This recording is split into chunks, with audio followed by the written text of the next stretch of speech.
It's a beautiful morning, and thank you for joining us on this morning on ITV, your current affairs breakfast program, where we'll bring you up to speed information and tell you what's happening in the polity, in the politics, and also we'll look at the economy in some cases as well on the show.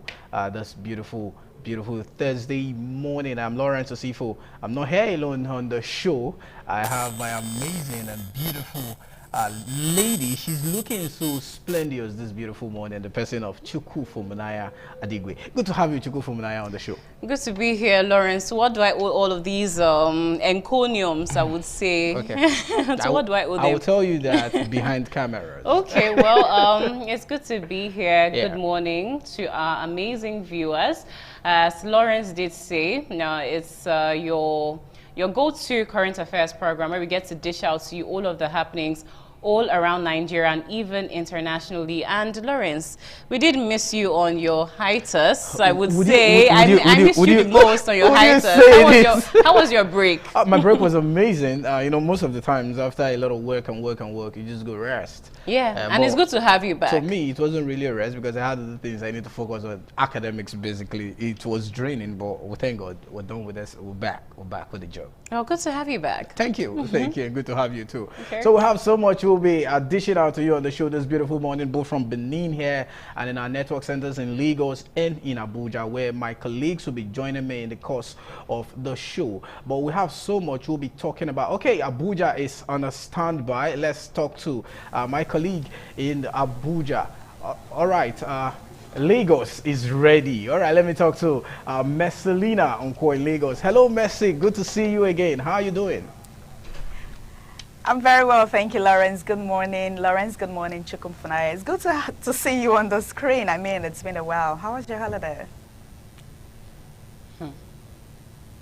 How is the center of excellence? I'm pretty sure Lagos is cool and calm this beautiful Thursday morning. It rained here in Benin yesterday. I don't know how your weather is over there. I'm pretty sure you guys are also experiencing some sort of light or slight rain, as the case may be still in Lagos. Okay, here in Lagos, actually, it's a beautiful weather. You know, woke up to a beautiful weather. It rained yesterday, but today, I mean, it's a good weather. And I am not alone, Lawrence here. Patricia Gilbreth is here with me. Patricia, good morning. Good morning, Messalina. Good morning, Lawrence. And good morning, Chukwumfunaya. How's Benin? Good to see you. Good to be on set with you, I think, for the very first time. Good to see you. How are you doing? Very well, Lawrence, and welcome back from your holiday. Thank you very much. Thank you so much. All right, I'm aware that Abuja is actually ready still to talk to us this morning. Let's hear from Abuja and see how the North Central Zone, the center, the seat of power, how ready they are for us on the show this morning. Charity Tanko, good morning and good to have you.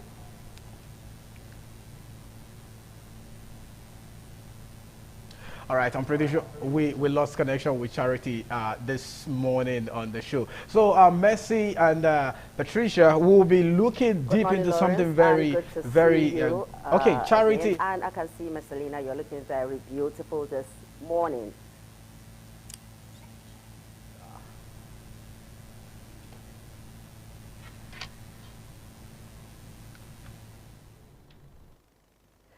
Well, like I said, good morning, Lawrence, and good morning, Messalina. I can see you all looking so beautiful and handsome. From the Abuja Network Center, we are going spiritual this morning because we are going to be talking to Christ Embassy concerning their program, which is coming up on the 7th, which is coming up tomorrow, Friday. Abuja is going to light up. The glory of God is coming down in Abuja by tomorrow. So this is what we will be discussing. As in a bit, our guests will come so that we will discuss how this program is going to look like. It is Tax Nematicals Night. So Christ Embassy is lighting up Abuja with the glory of God by tomorrow. This is what we are discussing from the Abuja Network Center today. Amazing. Talking about religion, Nigeria is a very religious country, you know, so let's not really go into that, because if we start talking about that, we're going to talk about it from today to tomorrow. We will not end it. Coupled with the whole allegations and counter allegations from the U.S. President Donald Trump talking about genocide of Christians in Nigeria. But that's actually a good one we'll be getting from you guys in Abuja. Here in Benin, we'll be focusing on the forthcoming Anambra Guba election for Saturday. The first task for the new INEC boss, the president of Professor Josh Amukbeton, senior advocate of Nigeria, will be looking at the expectations and the outcome definitely from that election, what Nigerians will be expecting from him as his first task as the new INEC chairman. And also, if time permits us, we'll dip into the 1.15 trillion naira loan that the federal government, as the presidency, have sent to the National Assembly seeking for another borrowings. The question is the borrowing is not too much. What are we even doing with the borrowing? Subsidy is gone. We've not used subsidy money. Why are we still borrowing? So all of that packed full for you on the show from our Benin Network Center this morning. That's what we'll be looking at. I'm pretty sure Patricia and Mercelina have what they'll be telling us from Lagos. Yeah, basically from Lagos today, we saw a few days ago when they had a protest led by Showore, Nnamdi Kanu. And yesterday we saw that the court gave Kanu a final opportunity to defend himself after multiple adjournments. You know, this Nnamdi Kanu's case has been on for a while, and the court has given him a final multiple adjournment opportunity to defend himself. Like, this is a final opportunity. You need to defend yourself.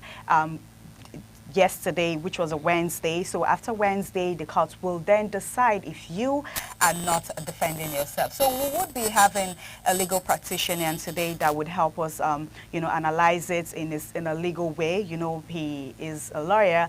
He would have more idea and help us analyze this particular topic. So basically, that is what we're looking from Lagos today. And you made mention about the loan president is collecting, and a lot of persons are saying that, you know, you keep borrowing and collecting. What are you using the loans for? It has been one question Nigerians have been asking. You know, even a few months ago, IMF came out to say that they criticized Nigeria that despite the removal of, you know, fuel subsidy, what are you guys using the money for? What is Nigeria using the money for? We're still living in high rates of poverty despite the fuel removal and all of that. So basically from Lagos, we are looking at Nnamdi Kanu's case. Patricia.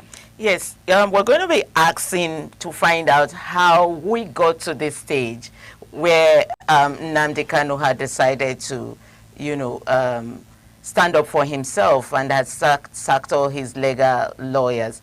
We're going to be asking questions like, is it right for him to stand up for himself, to speak for himself, to defend himself? And, you know, questions like this are going to be asked to the legal practitioner who is going to be coming on board to discuss this. Over to you, Lawrence. A great conversation we'll be having on the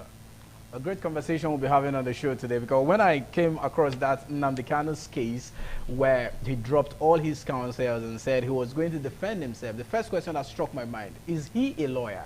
Because the law provides that even if you cannot make provision for a lawyer, the states will provide you with one. But Nnamdi Kanu is not a lawyer. He's not a trained lawyer. The thing is, so, I think that he's gotten legal counsel in some way. So all of this is a sort of strategy on his part. He's been asked to appeal. He said no. Yeah, he wasn't going to appeal. You know, he wasn't going to appeal. And him being the one, you know, defending himself. He's defending himself you as know, well. it's just out source in a way, but at the same time, I feel like he's gotten some kind of legal counsel in this regard. Okay, we hope so. We look forward to seeing what's going to pan out in that whole situation as the case continued. It has lingered for years, but we look forward to seeing the end any moment from now. So we'll take a break now to bring you what the papers are saying this morning. We'll look at the pages of the papers before we start up our conversation proper this morning. Stay with us on the program. It's This Morning on ITV.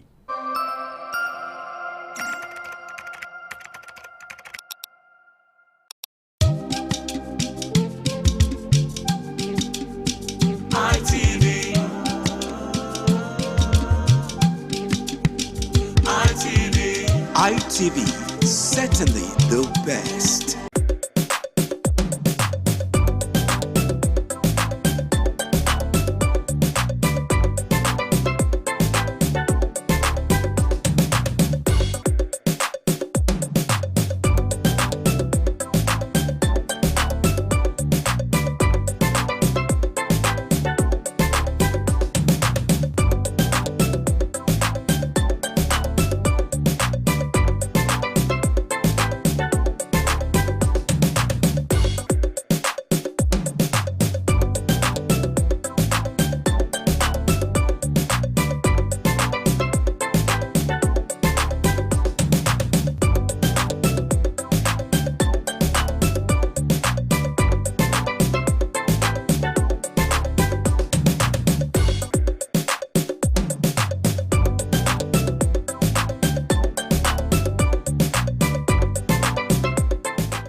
ITV, certainly the best.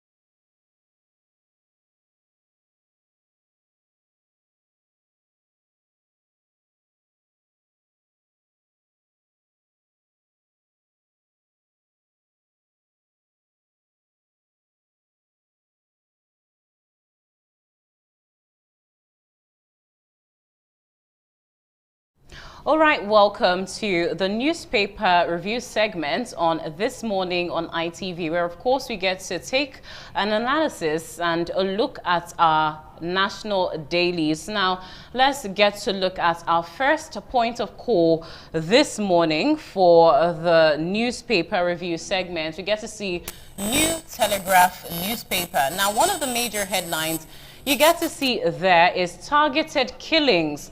Foreign lobbyists fueling claims, federal government says. And also on New Telegraph, you get to see federal government renews plan to sell Port Harcourt, Warri, Kaduna refineries.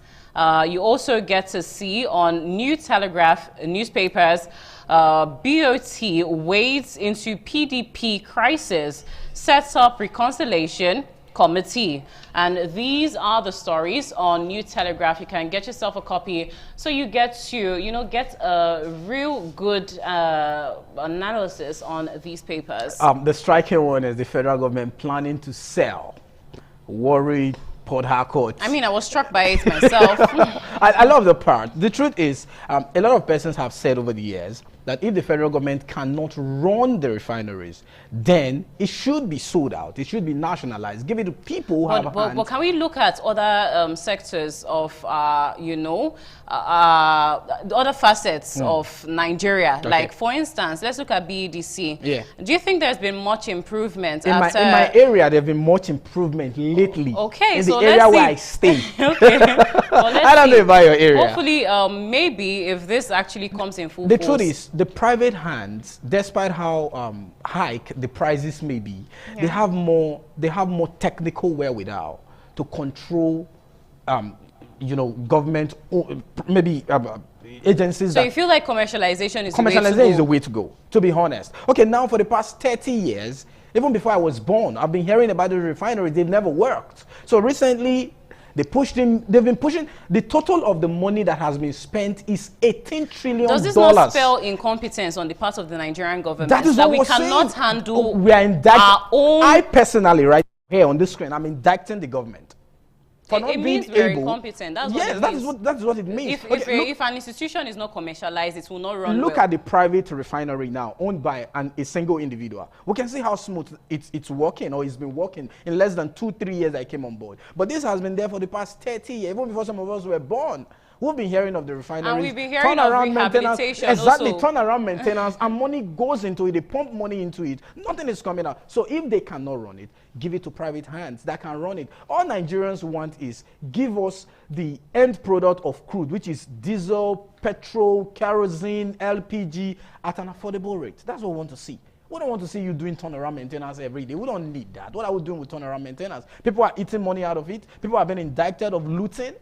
Let them sell it. That's my personal point. Let's go to the next papers and see what the next paper have for us this beautiful morning. I'm pretty sure the next one is the leadership. The leadership is saying that power generation firms seek to clear payment framework from the government. All right.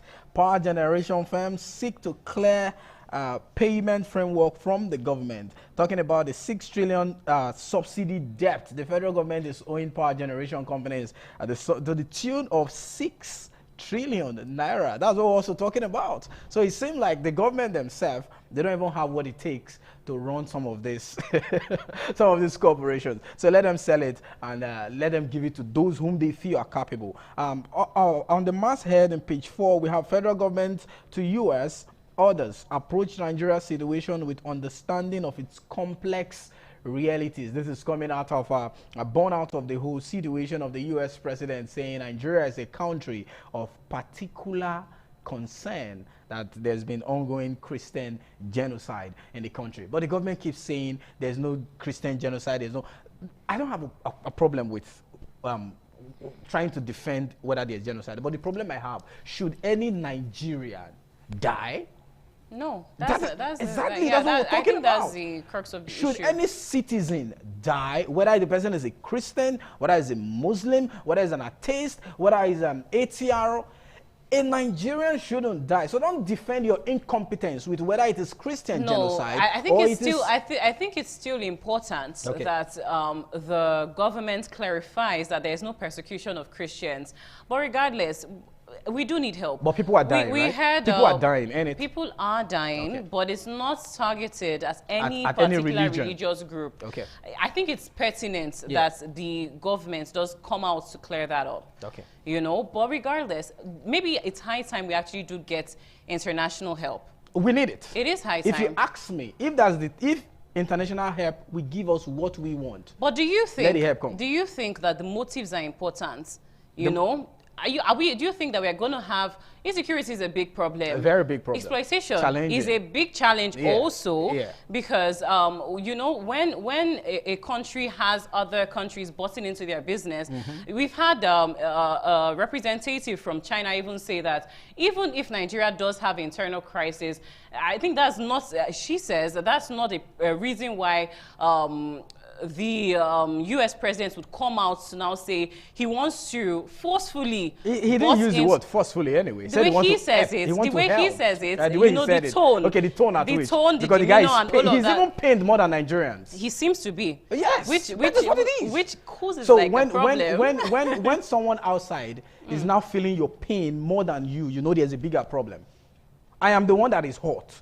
I'm not feeling pain, but you that is not hot, you are feeling the pain more than me. So it shows there's a bigger problem. A cause for concern. A cause for concern, whatever you want to call it. Some persons are saying they are targeted at our oil and all of that. We have the oil all this while for the past 65 years. What have Actually, we there done are with other it? sections of Nigerians that say, aren't the government also exploiting Nigerians? Exactly. So this is more like So all is fair in love and war. That is what we're talking about. So if these guys coming to help, we are not saying colonialism. No. We've passed the stage. We've passed that. We've passed the stage years ago. They said they want to come and help.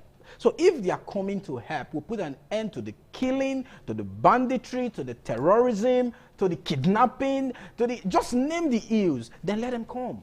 My personal opinion, though, I as an individual, I'm a Nigerian, so I have an opinion of myself. Let them come and help us. Whatever the motive may be, we don't care. I don't care. I don't care. But let them come and help us. Okay. So we have a good country. We do a need country help, where but a country where I can take a vehicle from Benin to Abuja without being scared.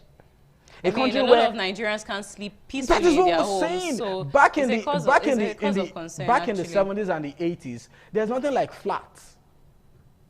As an apartment, there's nothing like you have everything inside your house. People wake up 2 a.m. in the night to use the loo. They are not scared, but you can't do that right now. You can't. After locking the gate, you lock the protector, you lock the door, you lock. Come on. That's too much. So if that's what we need, if that's what will help us, let them come and help us. I'm pretty sure that situation is going to be very good for us. Let's see what the next people are saying. Chuko from Naya, from your end. Let's see All what right, the next people let's are see saying. the next point of call this morning on ITV on our newspaper review segment. We get to see Nigerian Tribune. The major headline there is federal government, Nigeria winning war against terrorism, ready to partner with U.S. And that's just basically the issue which we've just bantered about.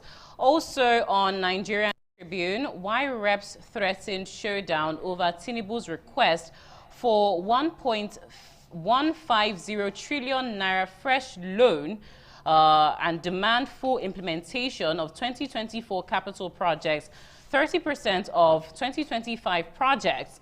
Also on Nigerian Tribune, you get to see Senate in shock over $300 billion crude sales losses, and that particular story is on page 16. Also on Nigerian Tribune, you get to see PDP crisis. BOT appoints 6-member panel to reconcile warring groups.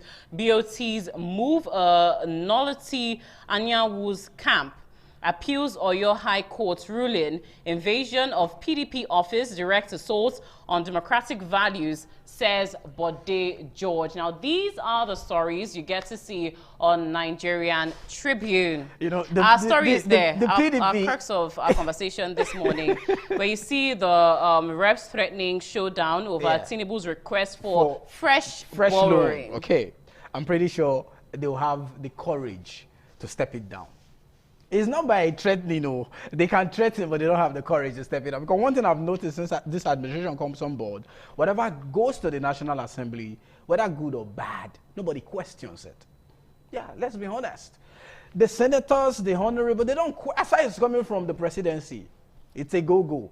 Just watch. I give you 2-3 days. This loan will get a nod from the House of Reps. The one in May was approved. The one in October was approved. So now in why November, not it's November? The thing again. is, we've seen a lot of countries borrow per time and Yeah. over time. See, The borrowing US is not, and borrowing other is not wrong.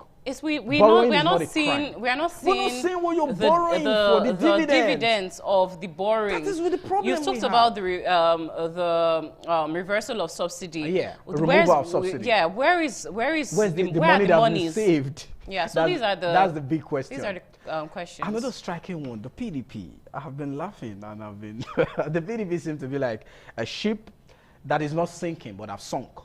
But some of the leaders who don't agree that the PDP have sunk or is sinking, as the case may be. A federal high court in Abuja said a convention cannot hold. They ran to a state high court because by law, the two of them are of concurrent or coordinate jurisdiction. That's what we say in law. But you run into another court to go and seek an order for your convention to hold. Does that solve the internal crisis you have in the party? Because people are aggrieved. The likes of one man, the person of Wike have come out yesterday to say he's defiant about the ruling of the Oyo State High Court that the convention will not hold. We continue to look at the tussle and the PDP, because the PDP seem to be like they've lost. I don't want to say they've lost their powers, but it seems like they've lost their powers. But the leaders of the party, like the likes of Bode George, who just spoke on that on the paper, they don't want to come to reality that they've lost their power. But the PDP need to go back to, if there's an inner room, if there's a dressing room, for those that watch football, they say there's a place called dressing room where they go and dress. Let them sit down, ask themselves question, what is our problem? What is happening? What's the issue?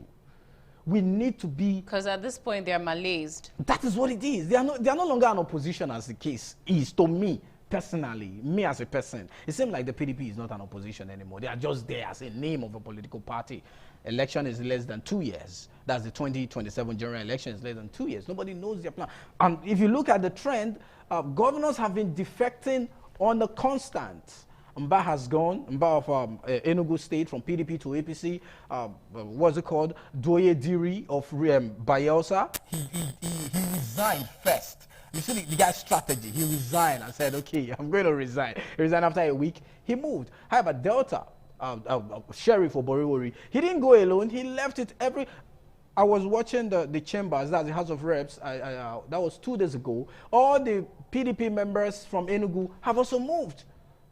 So the APC now have more than 2/3 in the House of Representatives out of the 360 members. So any bills that comes to the House, they don't even need other political party members to be part of that bill. Just APC alone, like this borrowing now.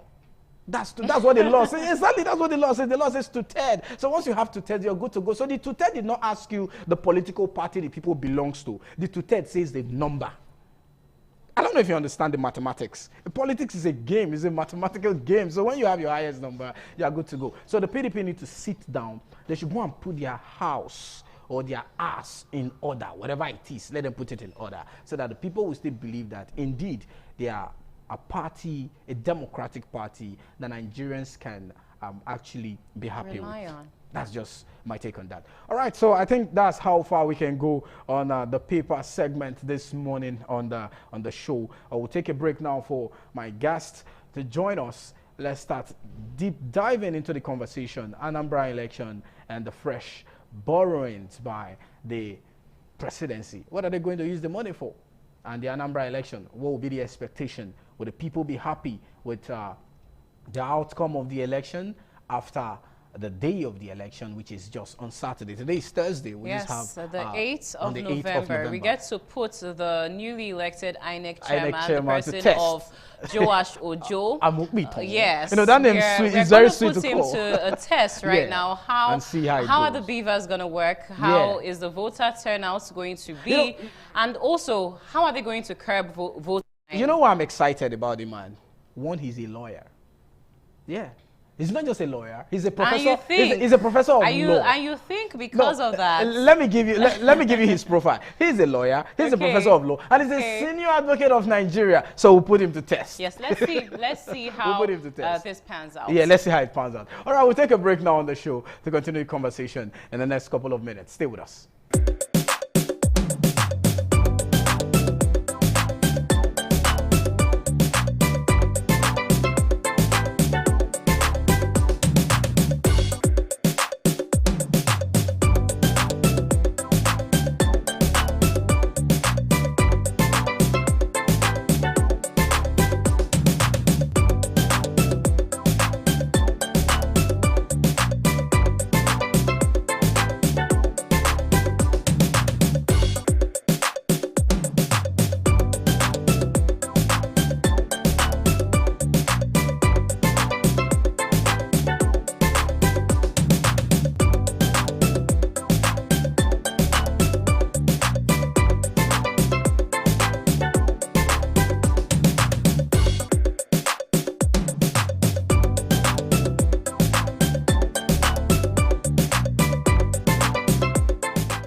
ITV,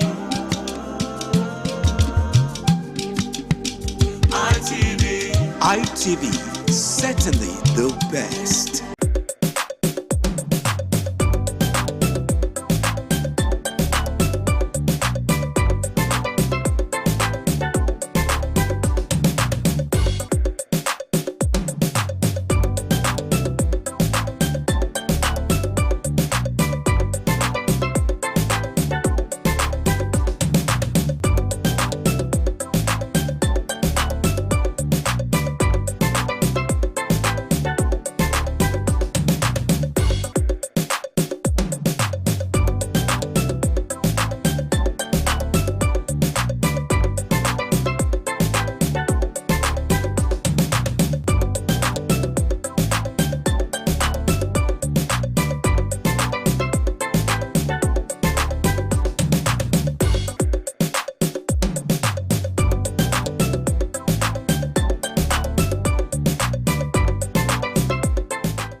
ITV, certainly the best.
ITV, certainly the best.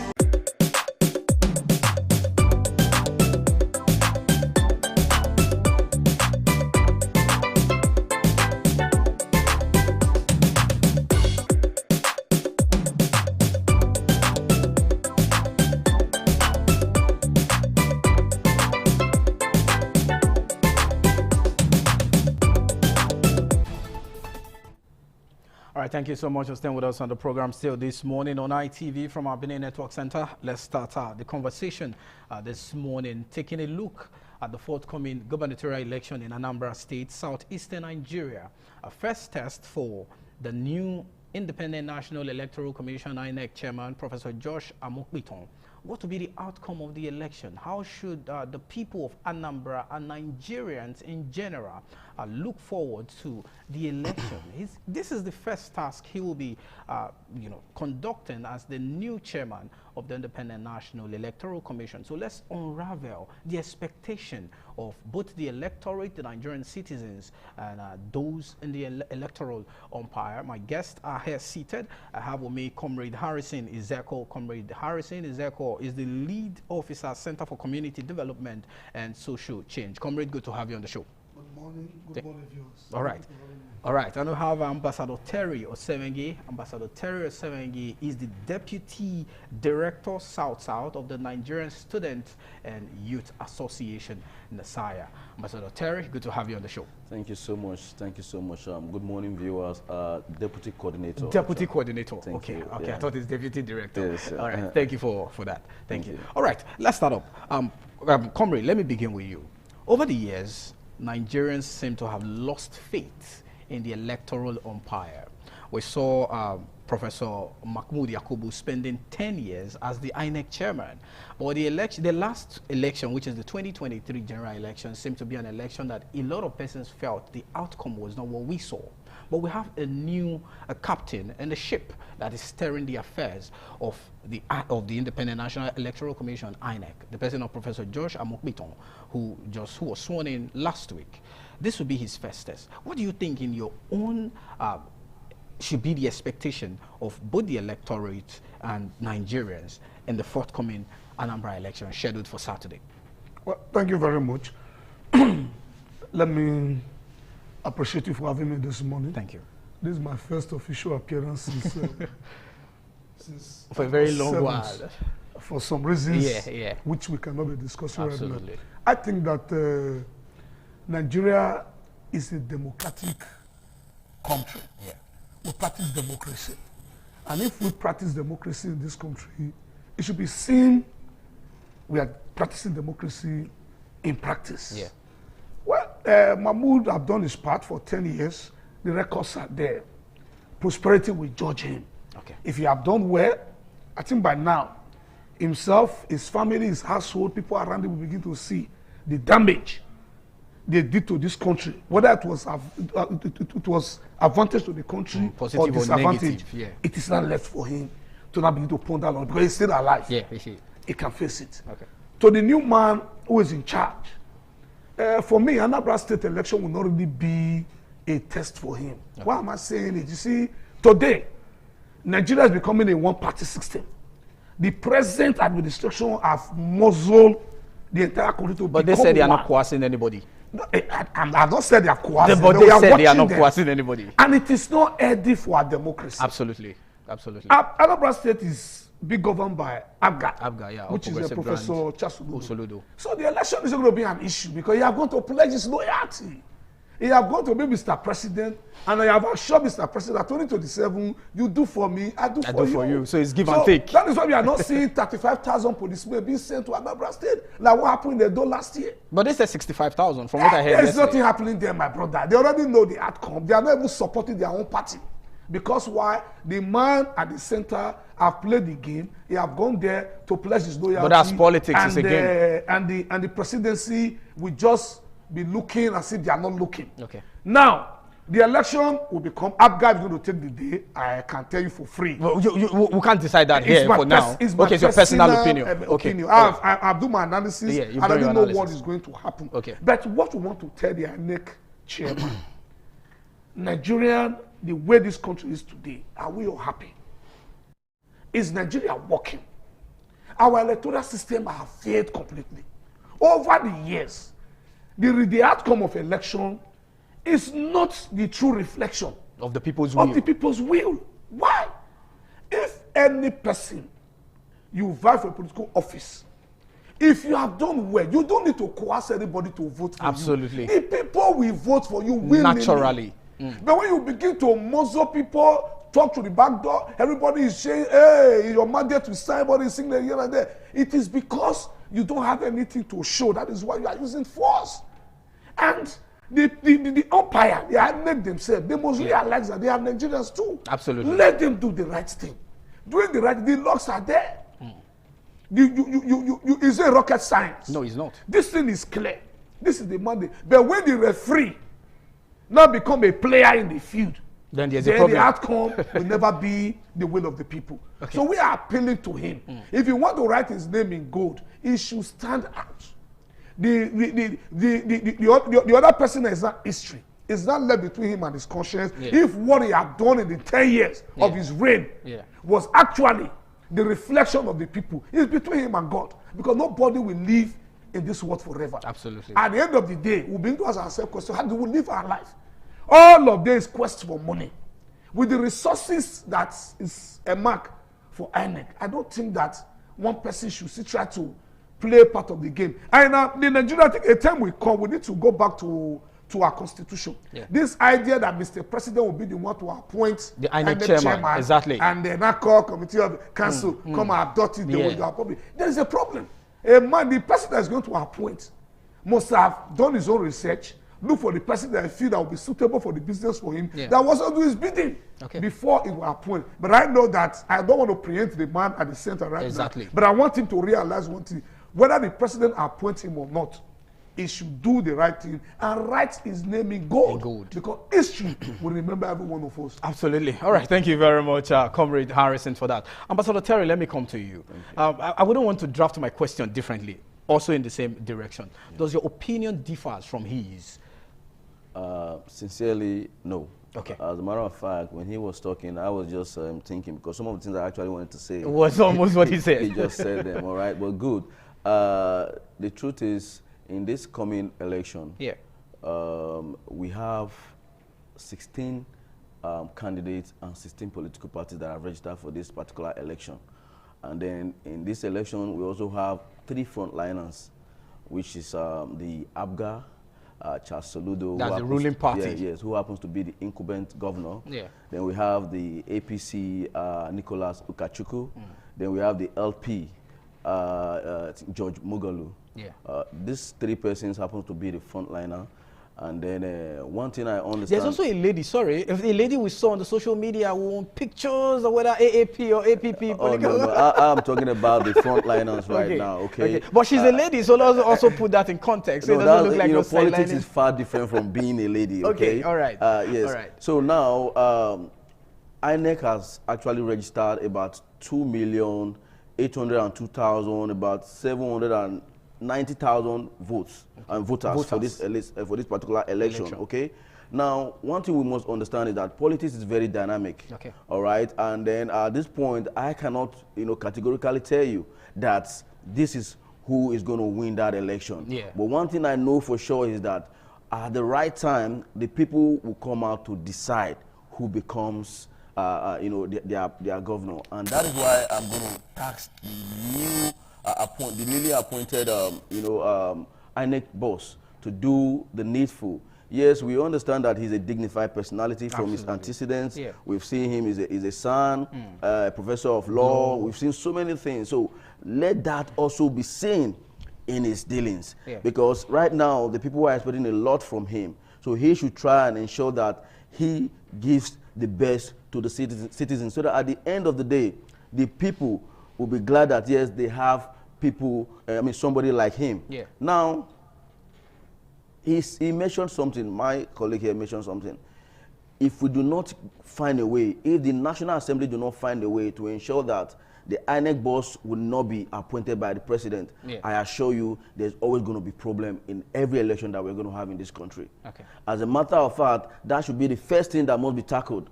If this country must move forward, the National Assembly have to come together and understand that, yes, there should be a way of actually, electing somebody. It's not appointing. Okay, let's make it an election. Yes, you elect somebody.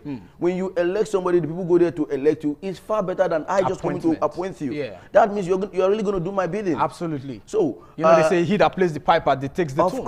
Of course. And this is not just the problem. In all sectors of Nigeria, this whole thing also play out. Yeah. All right. There are some persons who originally are not supposed to be appointed. They are supposed to be elected to allow for a very, very safer politicking. Yeah. I don't know if you get my point. I understand what you're saying. This is where we have found ourselves right now. And I believe that the people of Anambra right now are actually, looking for the best. Yeah. And I believe that the INEC boss will ensure that he gives them that best. Okay. Yeah. All right. Let me come to you again, Comrade Harrison. Now, looking at the terrain, the eastern terrain, when I say the eastern terrain or the eastern geopolitical zone, since this whole pub issue started, the whole sit-at-home thing that happens every Monday in that part of Nigeria. People who want to travel, when you're traveling, people will tell you, okay, if you want to come to the east, calculate your days and all that. Do you foresee a kind of, because even the governor came out recently to say, after the whole allegations by the US president that there's a genocide, a Christian genocide in Nigeria, he was the first person as a governor that came out to speak that even Christians are killing Christians in the east. So do you foresee a situation whereby this could also be a challenge to the forthcoming election on Saturday? Though on Saturday is not a Monday, but you and I know how sometimes election processes scale through from Saturday to Sunday, even to Monday, as the case may be in terms of collation, this and that and all that. Do you foresee a situation whereby this whole issue in the Southeast could also be a problem or a challenge to the forthcoming election? Well, for me, I don't think it's going to really affect the outcome of the elections, because even before now, the last general election was held in Anambra State. It's not even the worst part in the north. Election is still being held today. I think what is important is this: the governor must, by now, his card security-wise. Those same people you are talking about, they have supporters. They have the person they are supporting. Yeah. He's a sitting governor in the state. He understands the terrain. He has been working with them. I expect by now he must have also reached out to them. This country is very easy to reach out to some of these persons, because majority of them are not really doing this thing genuinely. Okay. Either by the time Ghana must go round, you see them giving free hand for the period this thing is going to actually take place. If they are actually proactive, they really want to do what they need to do. Yeah. They ought to have even been, we ought to have been seeing their action before the election day. There's no way Soludo will not say there's no genocide in Nigeria, or Christian or Christian, because he need to do the bidding of Mr. President as a result of on Saturday election. Because the man at the center today is not the man, he can tell you I'm going to do this and he will do it. And for that reason, everybody needs to play along with him so that at the end of the day, their home will also be easy. Like I said, to be safe. He has played his game very well. Yeah. The election is going to be safe-free. Even security-wide, they are going to, everything is going to come out well. And at the end of the day, maybe after then, we now know if he will be genuine or not, because he's not going to contest election again. No. If the support will not continue, we now know after that. Definitely, he might want to go to the Senate. You know, that's their You retirement understand? So, plan in most security-wide, there is problem in the east. Yeah. Especially that Anambra area, there we see it, kidnapping and all that is everywhere. Yeah. But the issue affecting the election, for me, that will not be a problem. Okay. They know how to tackle their issues, and I know that those guys in the bush doing those things by now, they have collected their share. So they will just give break for the election period and they will start their business. You think so? They collect their share? This is Nigeria. And we are, for me, I'm a realist. I say the way it is. Okay. I understand. Just be good to your TV set and see what is going to happen on that day. There's not going to be one killing from the airport. They have settled everything. Everybody know where they are getting. Nigeria is just a theater. Everybody know the area they are holding. Don't come to my area, will not come to you. Everybody is taking their own. Everybody is happy. If you not cry out, maybe they didn't share well, or you just want to be a good person, you want a better Nigeria, then you'll be on your own and you remain hungry. So okay, Ambassador Terry, let's delve back again to INEC, because why INEC is the main focus right now. We've seen different laws that have been made, Electoral Act. This is what you should use on election day, BVAS, IREV, II, different names. But on the day of election, you start hearing that something is malfunctioning. There's a glitch. There's a glitch. A glitch is now like a normal language in the Nigeria electoral system. Now, in your own perspective, what should really be, what should this new chairman do to avoid some of those glitches? Because if we say we are embracing technology, we should embrace technology in full. I have been of the opinion that it's archaic for people to be going to queue in the sun to vote. If I can sit down at the comfort of my home, in fact, lie down on my bed and do a transfer of 50 million, for instance, it reflects. I should be able to also be in my bed, hold my phone or hold my tab, hold whatever I'm using to vote and vote, and my vote will count. So looking at the technology per se, what would be your advice to the new INEC boss for us not to also have a glitch, which happened in 2023, and getting to court, the court will tell you something different? Well, this is a very serious cause for concern, because by now, after the 2023 general election, I felt that so many things must have been put in place. All the errors, all the, there should have been some correction to that effect. So, but it's so unfortunate that there's no much effect to that particular problem. Okay. And it happens that the same way, or what we have seen then, is still what we are still going to see. There's a likely possibility that we are still going to see that, because you know why? If the Senate have not been able to come up to say, okay, fine, based on what we saw in the last general election, we are now saying that there should be a no-no to this. Now, how can you explain that something that you already made to become technological, you are now saying that there's an error? So it goes a long way to show that there are people, certain persons who really do not want these things to work. Because they see it as a way, as the only way they can always be able to beat this and have their way. And because of this, that's why you have a lot of voter apathy. Now, as we speak today, so many persons will tell you they can never go out to vote. In fact, after the 2023 election, where we have thousands of persons who have never voted, come out to say, okay, we want to vote for the first time. And after that election, so many persons are angry to this point. And I can tell you for free that in this coming election in Anambra, so many persons are also not going to come out to vote, because of they believe that their will not be reflected. And that is why this incoming chairman must do everything within his power to show that, yes, he is really a professor of law. Yeah. Because if you are a professor of law, you are going to ensure that things are done correctly. Absolutely. You are going to ensure that you push for the best. Yes, forget the fact that, yes, you are being appointed by the president. But you should be able to tell the president, sir, you have to also register your name, you know, in gold. So you must do the right thing. And this is the only way that the people can have belief in the system. So this is what I feel he should do at this point in time. Okay. Yeah. All right. Let me come to you, Comrade Harrison. Let's look at the people. The people are that's the voters. Without the people, there will be no election. And the people over time, they seem to be, I'm looking for the word so it doesn't look like I'm insulting the people. They are gullible. Yeah, they're easily deceived. They can be manipulated.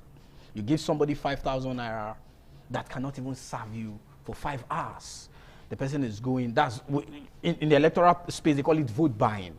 But the people don't see it as vote buying. They see it as, it's our right to, make I collect my own. Then if I collect my own finish, I don't send what happen in the next 4 years.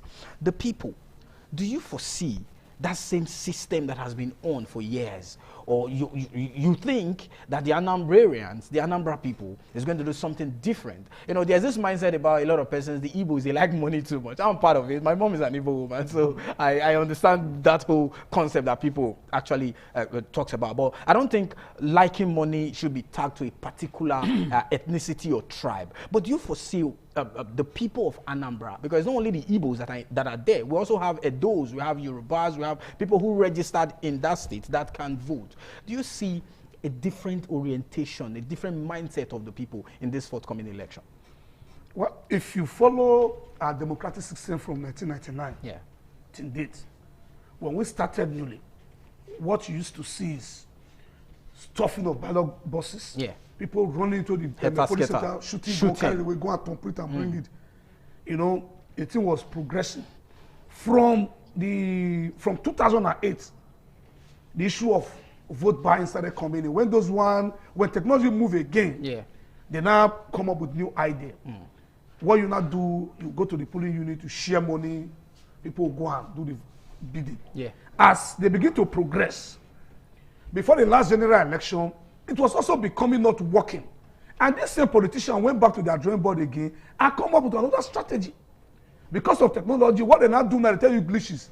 What they do now is to just hold the system, sit down by themselves, rewrite the result after the voting.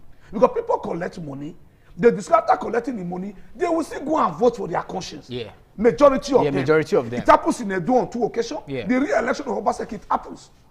The election that just did it happens. So what they now do now is to just hold the system. By the time they tell you that there's a glitch, there's glitch or there's error in the system, yeah, before you know what is happening, they just gather together and rewrite the result by themselves and post it. In Anambra State, if you follow Anambra election, most persons that come out in Anambra to run for position, they are billionaires in dollars. Absolutely, absolutely. So when it comes to money, yeah, the 3 major frontmen in election, they are billionaires after being the sitting governor. Yeah. So the issue of money is going to play. Okay. But I can assure you that no matter the money the other people are going to pull out, they will not be able to see and turn the incumbent. Okay. Couple with the fact that maybe he has some certain things to show. Yes. And track record, what he has done. And an average Igbo man is a business-minded oriented person.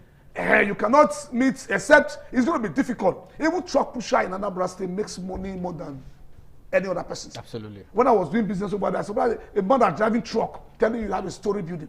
They make money. So those issues of that will not play. But what we are looking at that, if it will be the other way around, if this present governor we're not tied to the present president, we have been seeing a different ball game. They will sit down and write the result, heaven will not fall. You think so? As we speak today in this country, because our electoral system has been so bastardized to the extent that people see process, they turn their eyes. The major problem we have in Nigeria today is our electoral process and the judiciary. So when he said the man is a professor of law, is this? He's a professor of law. I'm just laughing. He's a professor of law and a senior advocate of Nigeria. Your attitude. Okay. Whether you are school or not. Yeah. It is your nature and your attitude that will determine if you will see white and call it blue. Black. In Nigeria today, This chair, this table now is white. It's white, yeah. But But somebody can come here and tell you. and we defend it, the why is red from his own perspective. Yeah. That is the Nigerian system for you. Okay. Yes, we live in precarious political environment. Doesn't mean that everybody must do the same thing. What we are appealing for, the voters in Anambra State, Yeah. this issue of giving you money, put it aside. I won't collect, if you collect the money, all of us go to the same market. Absolutely. Both the APC, the PDP, the Afghan, everybody go to the same market. Even the APC, how many people are benefiting it? It is few persons that are benefiting it. Those persons that they are using the most in the field, they don't get anything. Wow. So at the end of the day, we come back to the same place, we are suffering. Today, fuel is almost 1,000 naira. Yeah. They have removed subsidy, they have done this, they have done that. Nothing is working. And yet our people still sit down, don't want this country to run. We just pray that one day the Messiah will come. Okay. For me, I have so much feeling when Tinubu won that he was going to fix this country. My brother, But they say you should give him time. I'm 100% disappointed. They say you should give him time. It's just 2 years. Well, let me go further. Okay, Comrade Terry, before we wrap up this first conversation and go to the next conversation, you're a youth. You are in the student and youth environment. You understand. What would be your take-up to the youths, the students, the young ones, the vibrant youth in Anambra? I've never seen an 80-year-old man being used as a thug since I was born. I've never seen. Yeah. They might be at the backside, but on the front line, it is the youth that they use. What will be your message to the youth in the forthcoming election? All right, thank you. My advice to the youth of Anambra is to please do not allow yourself to be used as a thug in this forthcoming election, because we know for sure that there is too much of hunger out there and so many persons are looking for what to eat, and that is why the politicians continue to use this as a weapon to be able to buy votes and get votes. But then I am encouraging all youth in Anambra, do not do that. Okay. Ensure that you stick to the ideology of trying to see Nigeria become a better nation. And how do you do that? Is by ensuring that you do not follow these politicians to go and begin to do what is not proper, something that will not get you anywhere in the state. The thing is, some of the youth who continually to indulge in this particular kind of actions or attitude, you just allow these politicians to see you as people who are not capable and ready to really do anything or even take up the mantle of leadership. Yeah, so this is one of the reasons. So I am advising and I'm also appealing that all youth in Anambra should rise up to the occasion, go out there on that day and cast your vote, and do not allow your conscience to be both. All right. Thank you very much, gentlemen. We're not done. We're going to go on a break for us to delve into the second part of the conversation. We'll be looking still at the fresh borrowings by the presidency to the tune of 1.15 trillion naira. This is borrowing not too much. My guests that stay here, they will be laying their voices on it. They'll be talking more about it. Let's look at, is Nigeria not drifting so much into borrowing since the administration of our President Bola Tinubu? But let's take a break. After the break, we'll continue with the conversation. Stay with us.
ITV, certainly the best.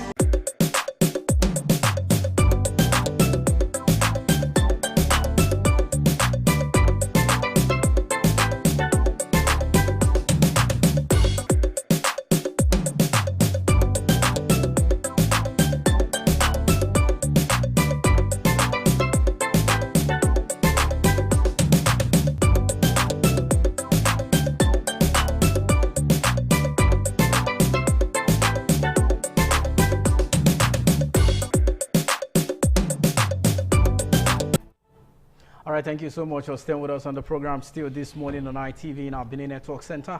We'll be delving into our second conversation on the show this morning. Now, President Bola Tinubu has written to the National Assembly, the House of Representatives, requesting for a loan to the tune of 1.15 trillion naira. In a letter dated and sent to the Speaker of the House of Representatives, he stated that the loan is meant to finance the 2025 budget that is still running. But the question is, loan here, loan there, whether you call it foreign or domestic loans, is this not too much for a struggling Nigerian economy? Is the loans that we're getting, are we using it for the betterment of the Nigerian citizens? This will be the conversation as I still have my guests seated, as we delve into these loans and look at the effect of borrowings on the Nigerian economy and the Nigerian state. Now, Comrade Harrison, I'll start off with you. In 2023, subsidy was removed. One of the reasons they gave for the removal of subsidy is that we're going to save more money and the economy will boom.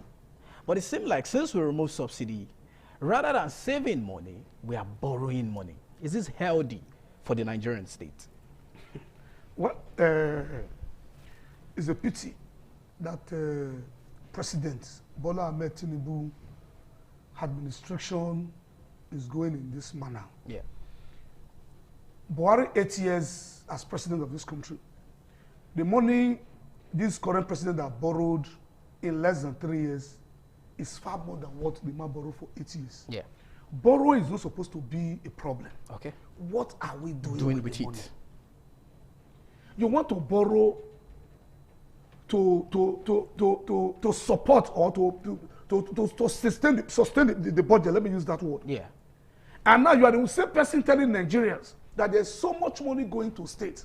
So you will borrow money and share to governors to go and spend. And today we are seeing these same people spending as if there's so much money in this country. But there's money in the country. And yet you are borrowing the money. You took over. In your speech, you said subsidy is gone. From that day, Nigerian life has never remained the same. From that day. Yeah. Some few months ago, I saw the man dancing on Wambe. That Warren Federal is already working. Is it working? The answer is no. Who are we deceiving? Now, all this money people are saying from the subsidy, what are you doing with the money? Can you pinpoint today, all over the country, one major achievement or one major that will be completed in the last 2 years? The coastal road is there. The coastal road. Yeah, how many kilometers is the road? What have they done? Okay. Where have they got into? Yeah. So we cannot continue to deceive ourselves in this manner. In our state today, there is no federal road that you can drive through. Before today, I could understand the then state governor was not an APC member. Yeah. So they can decide not to assist. But the law does not say, even if the governor is not an APC, a ruling party governor, there is no way it is stated in the law. Nigerian democracy. It's not stated expressly. I said that is our own democracy. Okay, that's how we define democracy in Nigeria. Okay. We have our own. So for you to get federal presence, you have to be in the ruling party. They are deceiving themselves. Now, from top to bottom in the Edo State is federal government. This is almost 3 years. Can you show? Is there anything to rejoice over? Go and drive through Sapele Road. That's my Go through Emebini Agbo Road. Yeah. That's even the one they were celebrating that was initiated by the former governor where the Boasime did that they are celebrating. Go and pass through those roads. Now, all this borrowing, what are we spending them for? Yeah. We can't fix our refinery. They are not working. The economy is dying on a daily basis. Our federal schools, even ASU, they're planning strike. So where is the money going to? I think Nigeria need to ask questions. That loaning, as far as I'm concerned, have already been passed. Because the present National Assembly we have in this country is the worst in the history of democracy. You can't expressly say It's that. my personal okay, it's opinion. your personal opinion. It's my But you can't personal expressly opinion. And I say will give that. you reasons. Okay, reasons. Because the reason is very One clear. or two reasons. Anytime Mr. President presents proposal for borrowing, they don't question they don't, it. they don't even talk about it. Nobody questions the next it. thing somebody stand up and say, They just pass we, it. we go. That is not legislative business. I've been legislator twice. Yeah, that's the reason why I had to bring you in. You look at it, you push it to a committee to look at what and what. Different, it passed through different stages in committee and all that. stages. But when you see today, in less than 48 hours, my brother have taken it back, Mr. President sign. And they think they are supporting the man. Yeah. It's a pity. The major problem Mr. President have today is that he's surrounded himself with former governors, former senators who are used to looting this country to serve in his administration. He cannot make headway because he cannot be everywhere. Because these people, all they know is to seek and make this country. By the time you release budget, you're already thinking of how will they get their home. Yeah. And you expect anything to work. So for me, the borrowing is not necessary. And I'm saying it clear, categorically clear, without fear or favor. That the essence of this borrowing is to fund the election next year. 2027 That election. is the essence of this borrowing. Because the year is when from January now you see the politics. Everything have started. In fact, even as we speak, it Because has he's a very started. smart person. Yeah. He understands this game very well. And it's somewhere that is blunt. He doesn't care who else is God. That is why he's getting it on Tansa. The money will be available to fund the election. Not for the interest of Nigerians. So for us, our children yet unborn, they are already borrowing, waiting for We are them. mortgaging their future Mortgaging ahead their for future. But for those who have resources, for me, let them find their way. Because it's becoming very clear When you say now. find their way, what do you mean by finding their way? Jackpot. Why would It's very you clear shouldn't now be that- encouraging Jackpot. You see, my brother, if you look at the system Yeah. of this country, you discover that those who don't want this country to work, they are over 95%. They're actually more than those who want it to work. I went through a process from December 17th in date. I know what I went through. Where people begin to force you to go and steal money, go and do this thing. If you are able to, I'm the one that's supposed to be spending the money. I am saying, no, this process is wrong. Let us do what is right. It's not that I have money. We just pray that we right people get into political office. That's the only way Nigeria will work. For this present one, they don't care. And they should be very careful. The international community, the way and manner they are now looking at this country. At us. If they are not careful, this democracy that we are sustaining all this while, my prayer is they will not go into extinction in this administration. We hope so. Because the way and manner is doing it, when you begin to act and say, who are they? Nothing will happen. He will say his own. His minister in Abuja will come out and say his own. The same person will say his own. As if nobody exists. Today, Donald Trump is already threatening this country. There is sovereignty. No, he's not really a threat to me. He's a My brother concern. is a big threat. Okay. It's a big threat. Nigeria is a sovereign nation. Yeah. Why is he saying it? How can something happen? Nigeria government will wake up and be defending it. They will be hiding it. You are hiding and abetting. Somebody want to assist you, you will say the thing did not happen. That means something is wrong somewhere. Absolutely. You don't want to stop this thing. So we pray that this one they want to borrow, let them use 10% of it to fix the road leading to us, especially my own state. Okay. Because The all of federal us roads in live your here. state. Yeah, we I are don't here. care. Any government that work, I will support the government. Okay. My interest is a better Nigeria. Better Nigeria. Not political party. I'm not a politician. I've always been saying it. Because politics is not a profession. Absolutely. It's an opportunity to serve in public office. Yeah. Not until politicians understand this fact, they will not do the right thing when they have opportunity to serve in public office. Okay. But what is very clear is that everywhere, when you go to the market, you will go home. Yeah. One day, some of them will not have the opportunity again. They might be at home if they are still alive, if God showed them mercy. Absolutely. They will not be able to see the damage they have They've done done this to the country. Nigeria is bleeding. Okay. There's no need for this borrowing. All right. Comrade Terry, when the administration came on board, our debt profile was standing around $17 trillion. But as it stands right now, it's more than $128 trillion in dollars. That's a huge debt. When we heard about the U.S. saying another country came to counter, not because that country really loved the country, but the country knows why they came to counter the statement that, oh, the U.S. don't have power. Your country is owing that country. So if you come and counter the country that is indebted to me, how do I get my money back? In your own opinion, don't you think that borrowing it's good. It's normal to borrow when you have what you want to do with what you're borrowing for. For instance, I want to borrow money. I should have a business plan I already have in place that I want to use. But it seems like the Nigerian borrowing, we borrow to fund politicians, we borrow for fund our pockets. to fund our pocket. Do you think this is healthy for the Nigerian democracy as a stand? No. The answer is big no. Okay. Yes. As a matter of fact, sometimes I begin to wonder if the politicians in this country are actually, looking at the future, where they want this country to be in the future. And then I see that these people go out to other developed nations and they see how it's done over there, and then yet they come to Nigeria, they refuse to enforce this kind of, attitude and ensure that Nigeria gets developed. The thing is, the borrowing, for me, is not needed. Okay. It's not needed. We have actually removed subsidy, right? Now, Nigeria have a lot of money. Why do you have to go out there to go and borrow money? For me, you don't need to do that. Now, look at it. Borrowing, like you said, is good. But what have you decided to do with this money? Exactly. Have you decided to go and borrow this money so that you can put it in your pocket? If that's what you are doing, that's not right. And it's not going to take this country anywhere. Okay. So at this point, I really do not think that the president should be requesting requesting for a loan of such a huge amount, 1.15 trillion naira. You can imagine, what are you going to do with that? Coupled with the ones that have been borrowed before now. Yes, so the money that we even generate from this country, the subsidy that we have removed, all this money, where are they going to? That's the question. If you go around the south, the southeast, there's no road anywhere. There's no road anywhere, and as a matter of fact, that is a big source of concern. You keep, impoverishing the citizen, making them feel very,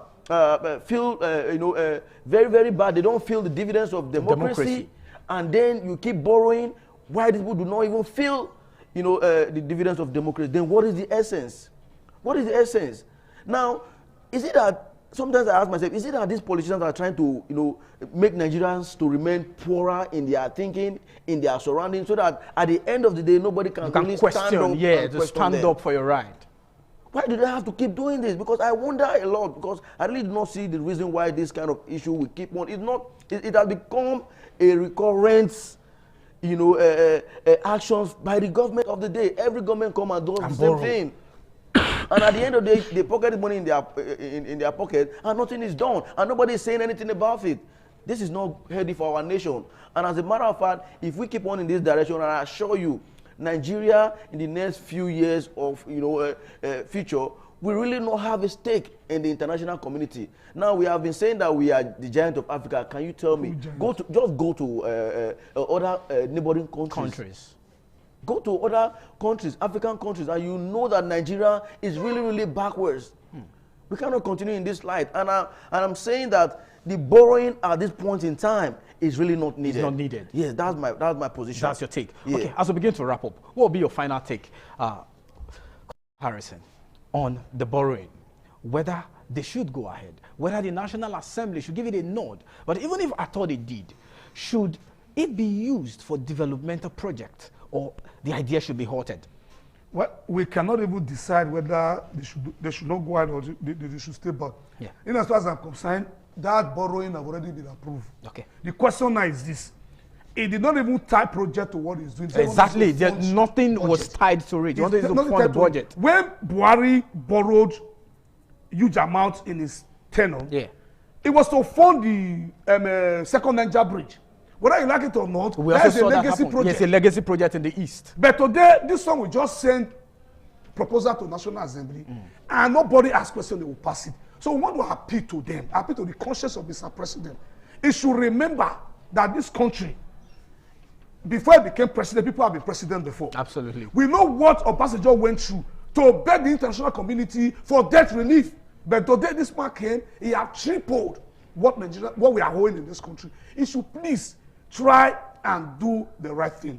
He should use part of this money to fix our federal roads, so that we can say, okay, this is the reason for this borrowing. So at the end of the day, Nigerians, we can breathe, and let us see how the economy can run. But for now, the way this country is going, Some of us are already losing hope that there is no future. But you can't Then lose hope. we If pray you that- lose hope, what will I do? Me, that's it. My brother is crazy. Okay. When you begin to see what these people present on daily, you'll be asking yourself, do they have advisor? Do they even talk to anybody? Yeah.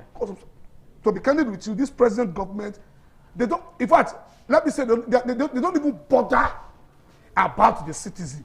Whether because they don't go out or the information they are being fed with, that is a problem I have. Yeah. So it should please, as is collecting this money, they should use part of the money to fix the federal roads in this country, especially the roads in Edo State. Okay. Today, security, you can't go anywhere. Yeah. They should be sincere in fighting against this crime. He has actually Nobody he can has travel from declared a Benin state of to emergency in security. Is it today? How many That places have we happened. declared this state of Let's emergency? see what happens this We time need around. international support right now. Okay. Let's not deceive ourselves. All right. In this support, we should go and beg Donald Trump for support so that we Okay. can fight this issue. All right, Comrade Terry, your final take before we call it a wrap. All right. I believe that the president cannot be everywhere. Yeah. I believe that.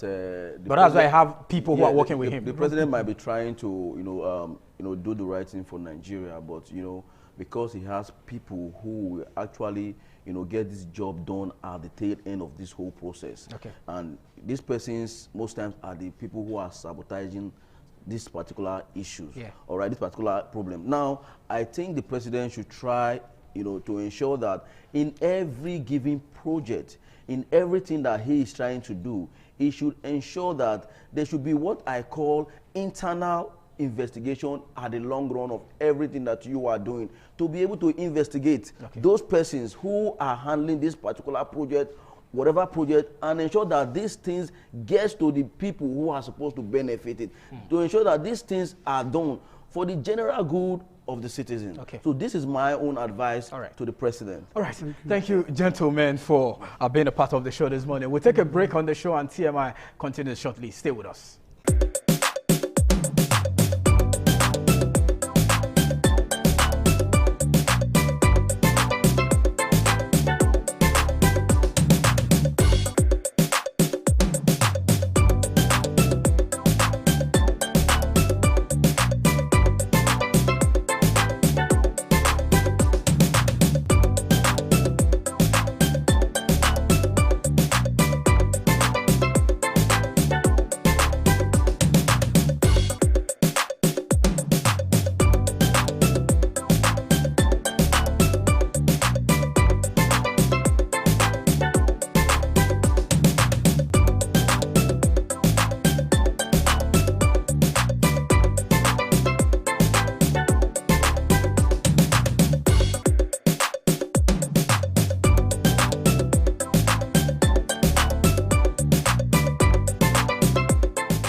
ITV, certainly the best.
right, thank you very much for staying with us till this morning on ITV, reaching you live from the Network Center of Independent Television. We'll now hand you over to Charity Tanko in Abuja to continue with the conversation on the show this morning. Charity, over to you. Thank you very much, Lawrence. If you're still watching this program, this is This Morning on TV, and this is the Abuja Network Center. Like I said earlier on, we are going spiritual today. Yes, we are going spiritual. We all know there's a saying that the physical is being controlled by the spiritual. What can you do without the mercy of God in your life? Nothing. And so for this, the Christ Embassy is organizing a convention this weekend. Christ Embassy Abuja Zone 1 is organizing a convention this weekend, tagged Pneumaticos Night. And so I won't be saying this so much concerning this convention, because I have the one person that will be telling us so much and everything that we need to know concerning this particular program that is going to be so wonderfully impactful. And he is in the person of esteemed Pastor Femi Obalemu. You're welcome, sir. Thank you very much. I'm interested, and as well, I know Nigerians will be interested to know, what does pneumaticos mean? What's the meaning? What does it mean? Pneumaticos is the move of the Holy Spirit of God. Pneuma, that is spirit, and ticos, movement.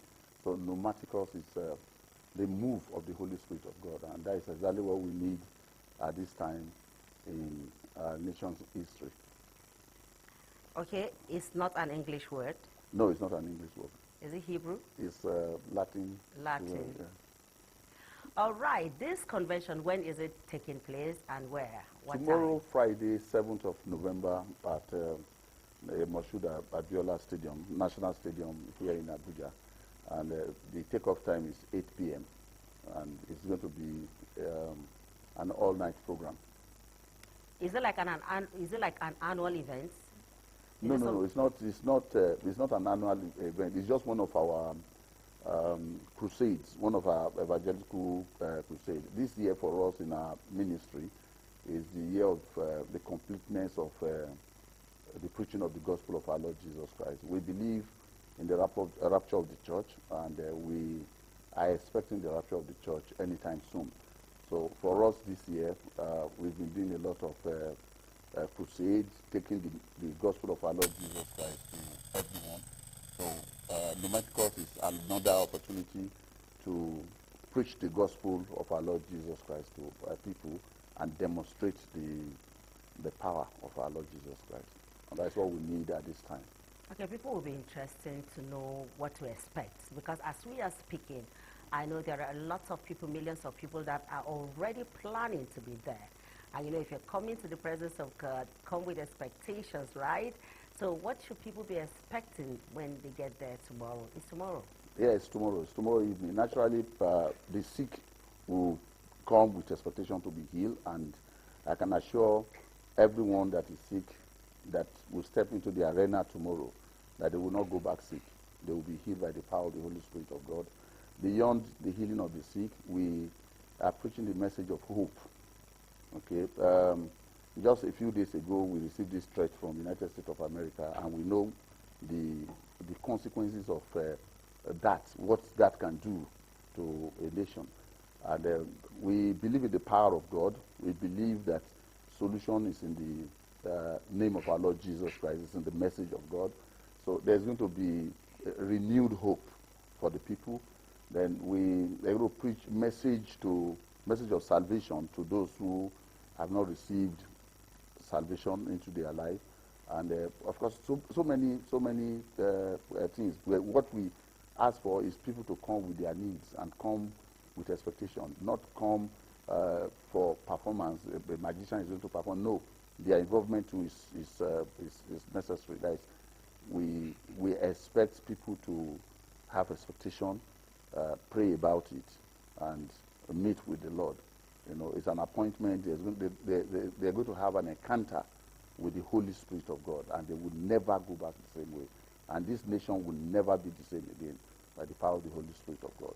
So Pneumaticos is carefully chosen by God for us, especially in the city of Abuja, the capital of our country, you know, for such a time as this, to you will bear witness after Numeticus night, all this talk about threat from America, you'll see what will happen to it. Okay, you talked about people coming not to expect magic to be performed, not to expect performance. Okay, as somebody who is planning to come for this, what should they do as a person?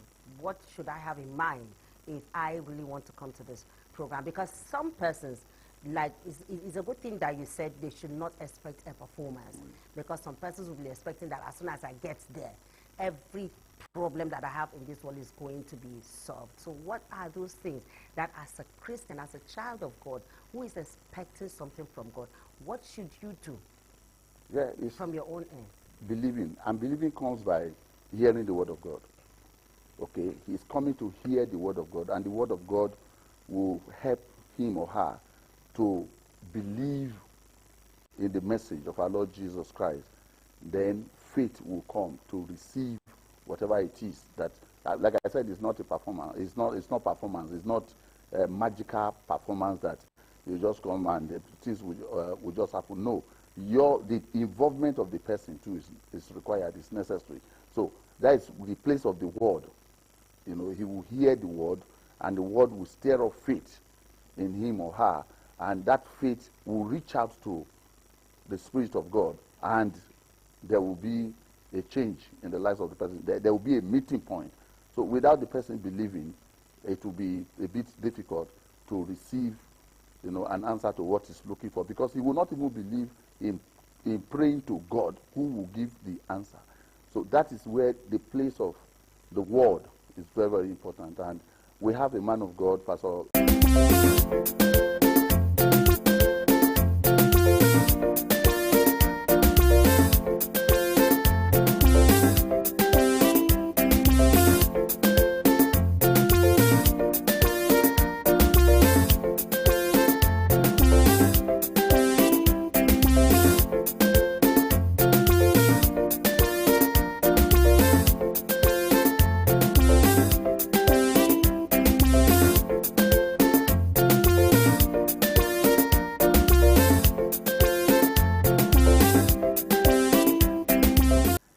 Past 10 weeks, fasting, praying, and having just for tomorrow's night.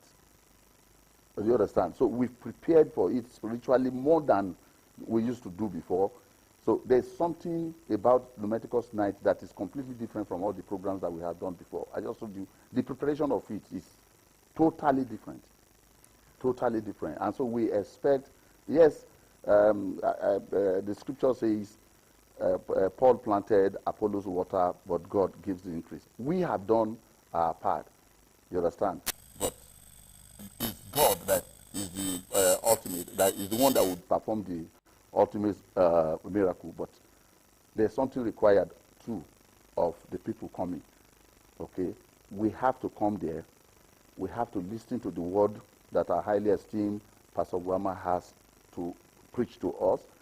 Then we have to act on the instruction of the Holy Spirit of God, and there will be a change. But for the nation, you know, because the nation is not a physical person that will be there, we have stepped into the ministry of intercession. Yes, standing in the gap for the nation.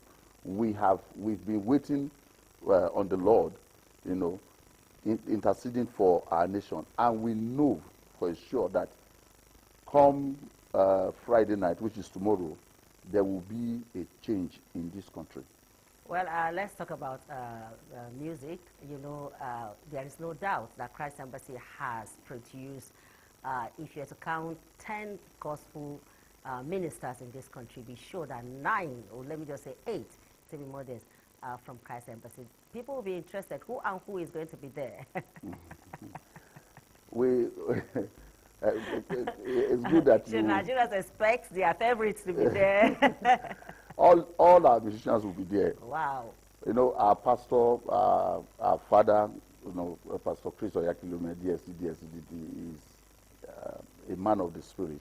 He's a man gifted in diverse ways. He raises ministers, preachers, he raises gospel artists, he raises people with different talents, you know. So he has raised too many people, a lot of people, especially in musical world. Exactly. There are thousands of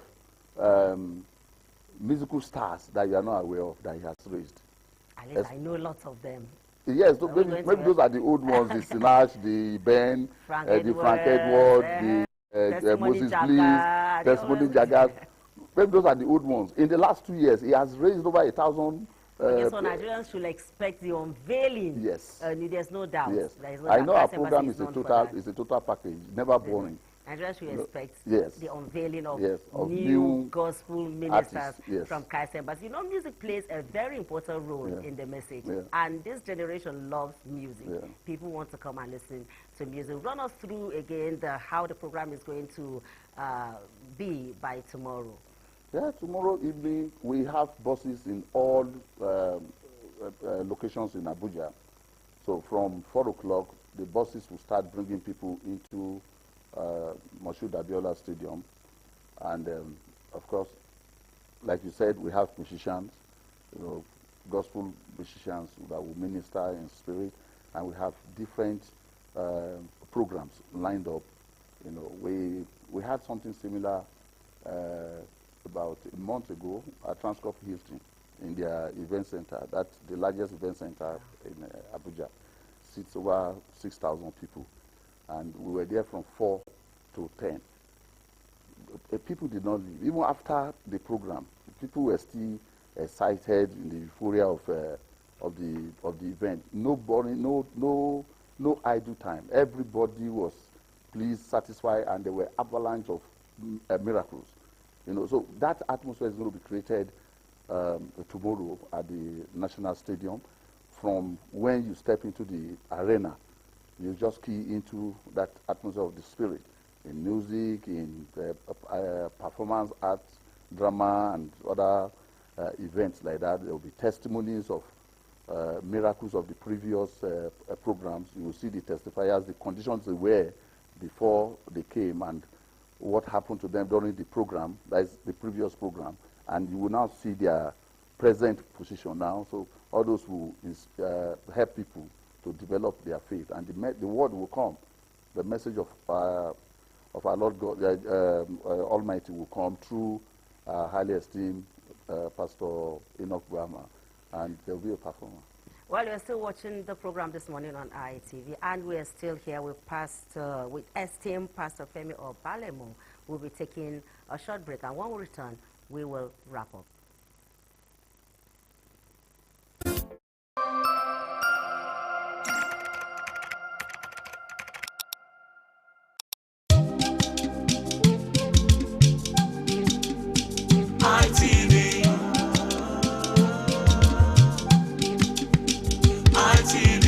ITV, certainly the best.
Is still here.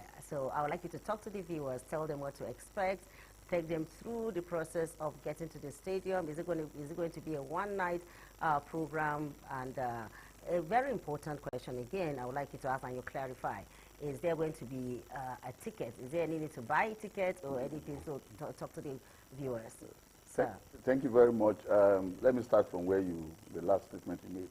The program is free. It's absolutely free. but we have tickets for some people, okay, so that they will have the best of place to sit.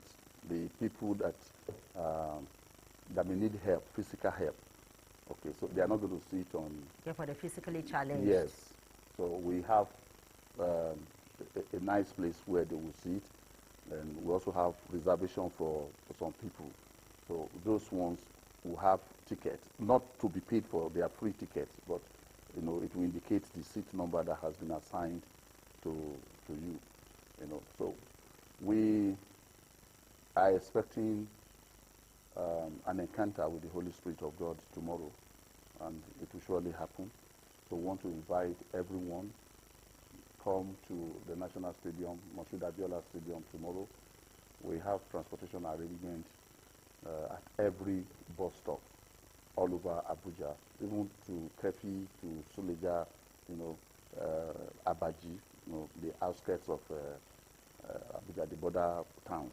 We have buses that will bring people from there to the National Stadium, and the same buses will take them back when we are done on Saturday morning. So there's nothing to worry about. We have made arrangement for adequate security of vehicles and the security of the people.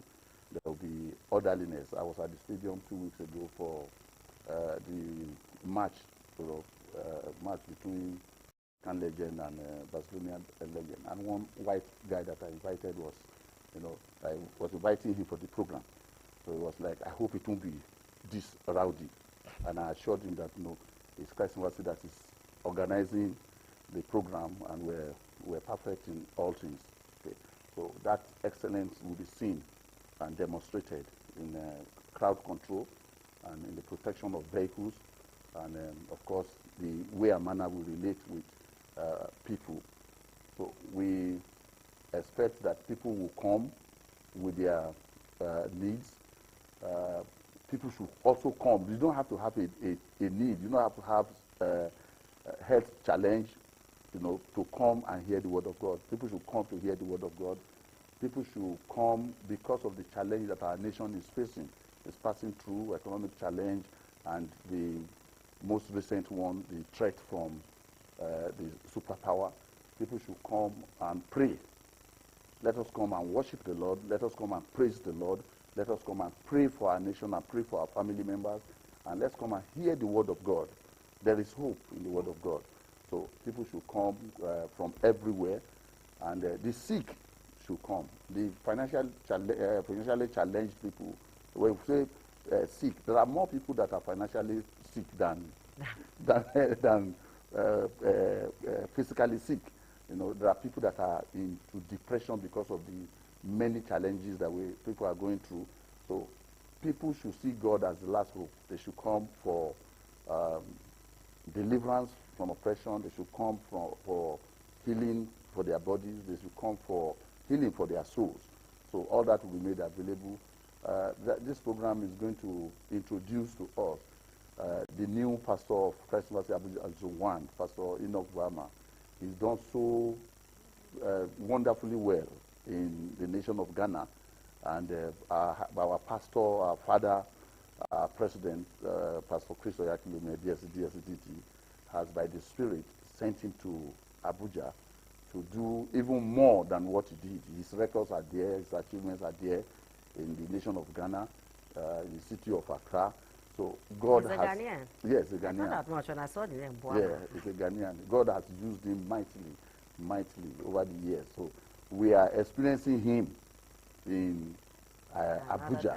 So for those who are saying, I'll be going for this program, I'll be going for that program, you have never been to the program of Pastor Enoch Bama, didn't you? So that Bible says, and the Lord is good. That the Lord is good. Thank you very much, esteemed Pastor Femi Obalemo, for this wonderful and beautiful enlightenment. I'm sure our viewers are enthralled. Thank you very much. Thank you. Thank you. It's been a wonderful time with Christ Embassy representative, esteemed Pastor Femi Obalemo, talking about the great convention that is coming up tomorrow. Where are you? Tomorrow from Nyanya, Maraba, Gwagwalada, Abaji, Kwali, everywhere you are, there's going to be a bus, there's going to be transportation to take you down to the Moshood Abiola Stadium tomorrow. from 4 p.m. So if you are planning for this program, make sure you are ready to be at the designated point by 4 p.m. so that you can be conveyed freely, right? So the free transportation to and fro, free transportation to and fro to the program. And like he said, come and encounter Jesus for yourself, experience God for yourself. You don't have to have any challenge. You can just feel like you're coming to praise and worship God. Just get ready. Your life is about to change for the better. This is all we've got from the Abuja Network Center. I will take a short break, and when we return, we'll be going to our Lagos Network Center. Thank you.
ITV, certainly the best.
ITV, certainly the best.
ITV, certainly the best.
It's a beautiful Thursday morning. Hello and welcome to TFI, the continuation of news and current affairs program from our Lagos Network studio. I am Marcelina Unko. And of course, I have Patricia Gibras. Hello, Patricia. Good Hi, morning. Mercy. It's nice to see you in the studio again. Anyway, just a reminder where you can watch us. You can actually watch us on GoTV channel 140, Start Time channels 130, and UHF Abuja channels 44, and UHF Benin channels 22. And you have, of course, you can also see us on our social media handles, the TikTok, Facebook, and of course, your YouTube. All right, this beautiful morning we have a guest here that would help us analyze this Nnamdi Kanu case. His name is Adams Atta, a legal practitioner and also human rights activist and a human resources practitioner and chartered. Hello, Adams. Good morning. Yes, good morning, and thank you for having me today. It's Good promising morning. to be a very interesting session. And thank you so much for coming. So, the federal government has given the leader of the indigenous people of Biafra, IPOB, Nnamdi Kanu, a final deadline to open his defense in the terrorism charge brought against him by the federal government or forfeit the right to do so. And his legal team argues then that the charges are politically motivated and that Kanu's constitutional rights have been violated. And then, you know, earlier on, the federal government, they've insisted that Kanu must face a serious terrorism charge for allegedly inciting violence through IPOB activities. And, you know, the main bone of contention is he disengaged the service of his lawyers and said he wants to defend himself. And it has got a lot of people talking. I want to ask, how would you assess the fairness of Nnamdi Kanu's trial so far? Well, I want to say that whoever that is being arraigned for a criminal matter, he has the right to remain silent. The burden is on the state, which is a prosecuting officer, to prove the guilt of that person. So the burden basically is on the state in this sense. And then number two, whether on the fairness, I want to say that the matter have lingered for long. Okay. Because some people say that justice delayed, justice denied per se, because the matter have lingered for more than 5 to 6 years. Yes. What is the essence of that kind of trial? I do not agree with that. It's something they can dispense with, because that's why some people are saying that the matter is politically motivated. And I agree with them. I agree with them on that sense, because of the fact that the matter have lingered for more than years. Like, so now that short judiciary and then some political undertone in the sense. So I think on the part of fairness, I give it to those advocates that are saying that the matter is politically motivated. And this is what we are clearly seeing. There is no justification for keeping him this long. The matter ought to have been dispensed with so that he can know his fate, whether he's going in for the punishment, whether he's free. Because by our standard, whether we like it or not at this point, is presumed innocent. That's what the law is. What about the fact that he had to disengage all his lawyers? It's his constitutional rights. The law allows him. The law says the provisions of the Constitution is certain. particularly chapter 4 of the Constitution that say that whoever that is accused of any offense, he can defend himself in person or he can get the service of a lawyer. So it's his constitutional right. Whether he feels that he can defend his matter by himself, the law allows him. Whether he feels that he can get the service of a lawyer, even 200 lawyers. But what is important is that it's one that we talk in the court. If you like, get 500 lawyers, 1 million lawyers. It is one person that will advocate for and on behalf of you in the court. Others will talk by way of addition. But that is what the law is. You have a right to defend by yourself, or you engage the service of a lawyer who is a professional, who is an expert in that field. But Okay. I'm advising that the matter is so complicated. He cannot do it himself. He needs the service of a professional. Okay, that's what the law that's is. your advice to Nnamdi Kanu. Yes. And you have also said that the matter has lingered on for too long. You know, you said it's been on for the past 5 years. More than 5 years. More than per se. 5 years. But we also know that a lot of Nigerians will want to hear from you as a legal practitioner.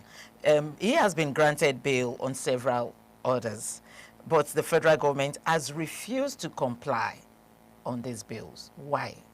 You see, that is why I agree with the people that the matter is, it has a political undertone. That's number one. And then number two, the government is supposed to be the chief architect. The government is supposed to be the person that will protect the provisions of the Constitution.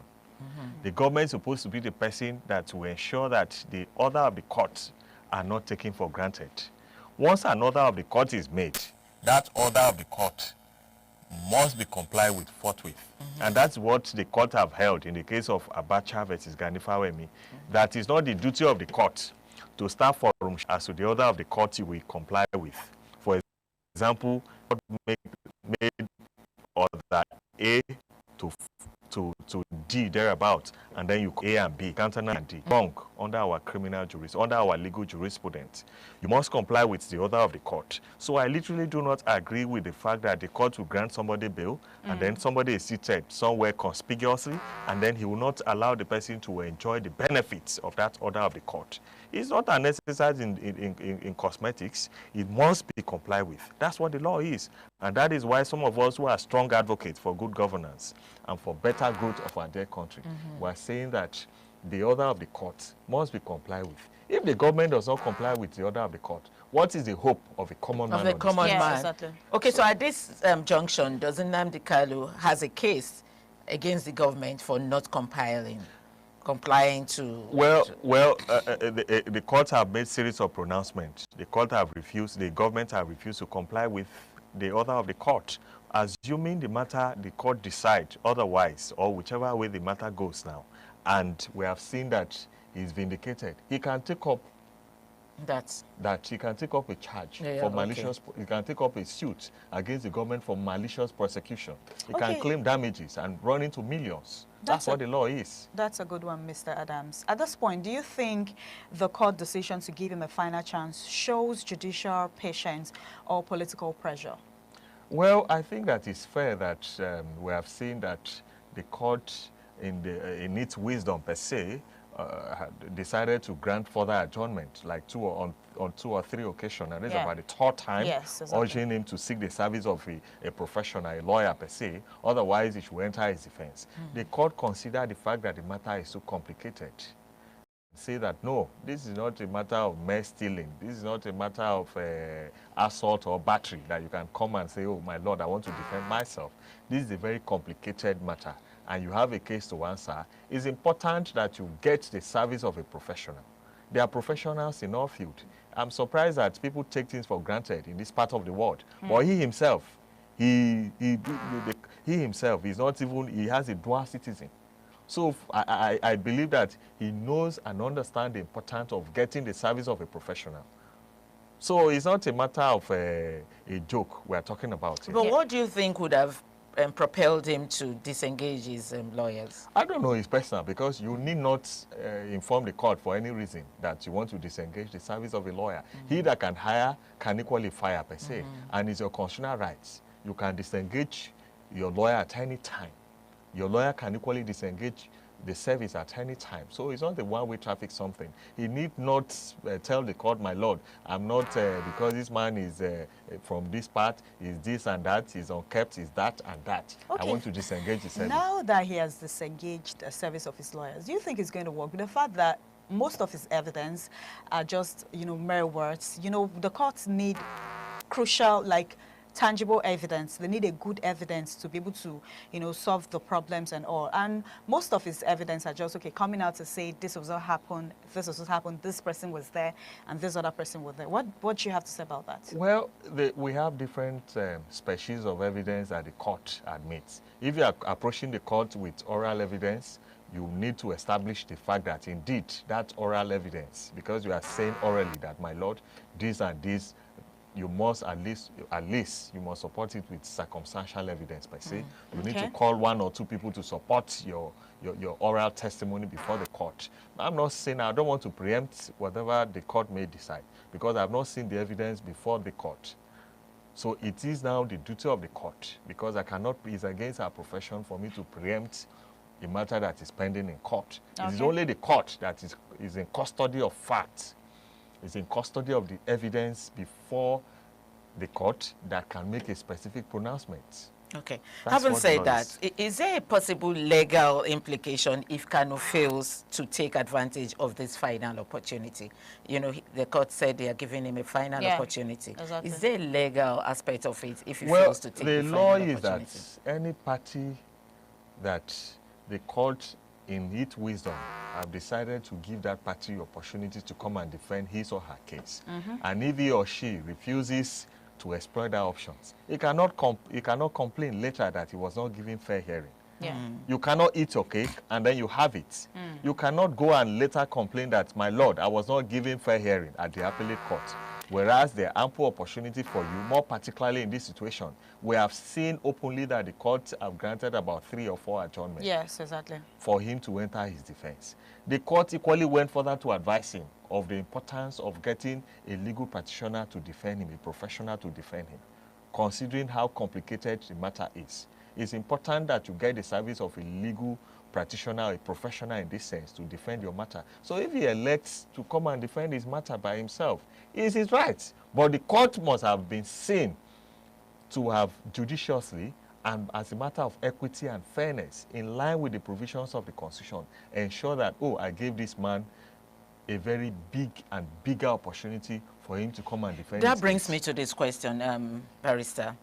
If the defense fails to proceed, could this lead to a conviction in absentia or case dismissal? No, let me say this, that if he decides not to enter his defense, it's his right. An accused person who is arraigned in court, or a defendant in this sense, who is arraigned in court, arraignment presupposes the taking of your plea. Are you guilty or not guilty? He has about 4 to 5 rights. One, he can decide to say, I'm guilty. Okay. And then instantly a pronouncement will be made upon him depending on the nature of the case. He can decide to say that, I'm not guilty, per se. And then he thereby shifts the burden on the prosecuting officer to come and establish his guilt. And then number 3, he can decide to say, he can even decide to enter his defense. And say, I will enter my defense. And then he can even decide not to enter his defense. He can decide, because the burden is on you to prove his guilt. So if he decides not to enter his defense, the law is certain. The court will close his case. The court will close his case. And then jail him or something? Not per se. The court will close his case, and then the court will order the party to go and file their final written addresses. Come and address me on the evidence before your lordship. He may decide to say, my lord, I want to rely on the evidence elicited under cross-examination as my defense. Mr. Adams, many Nigerians see this case as political. Do you agree? I cannot agree less, but my point is that, like I said earlier, we have seen that this matter have lingered for long.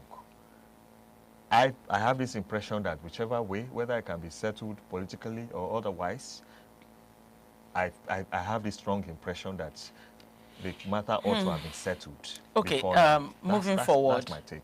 As a legal practitioner, what possible outcome do you expect from the next court sitting? The matter is slated for on the 7th. Seventh. Of that's tomorrow thereabouts. Yeah. And then I'm very optimistic that this will be done. And now he had already informed the court that he's ready now to seek the service of a lawyer per se, professional per se.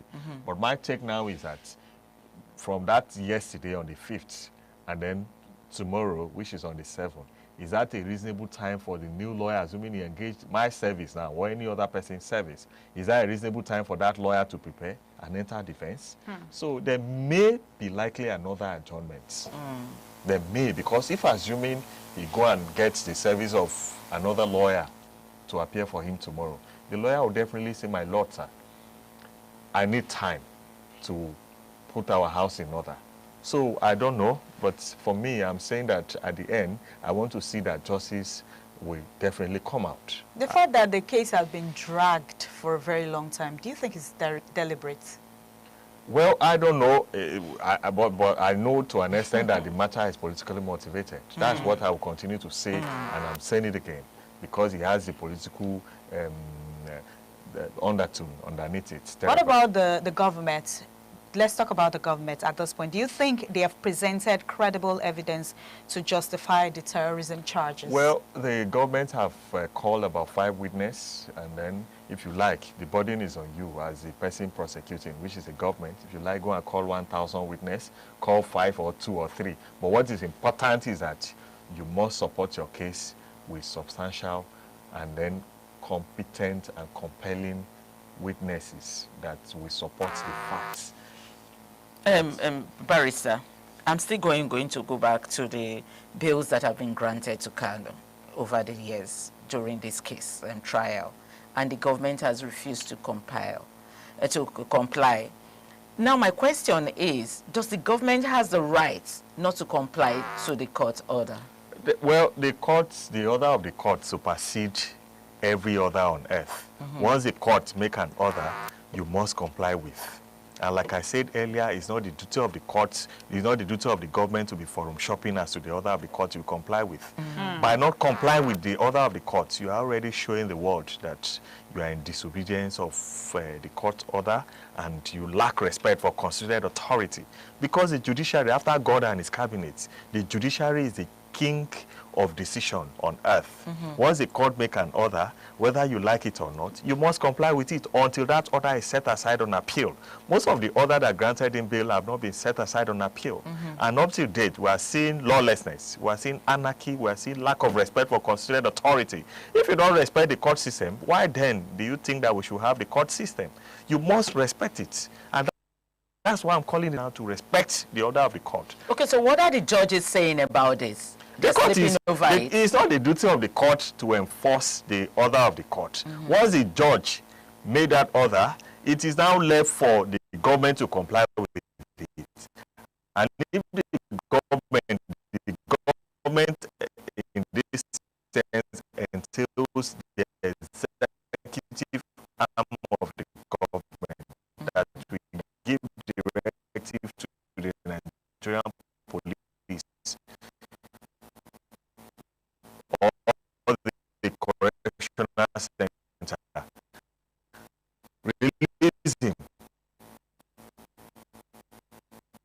release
ITV, certainly the best.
ITV, certainly the best.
Is a presidential candidate in the last election, and is he warming up to contest in the forthcoming election?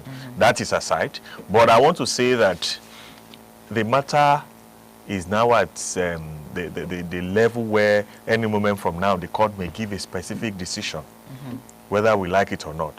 But in as much as we are protesting, Sowore is protesting for his freedom, we must also know that the matter is in court.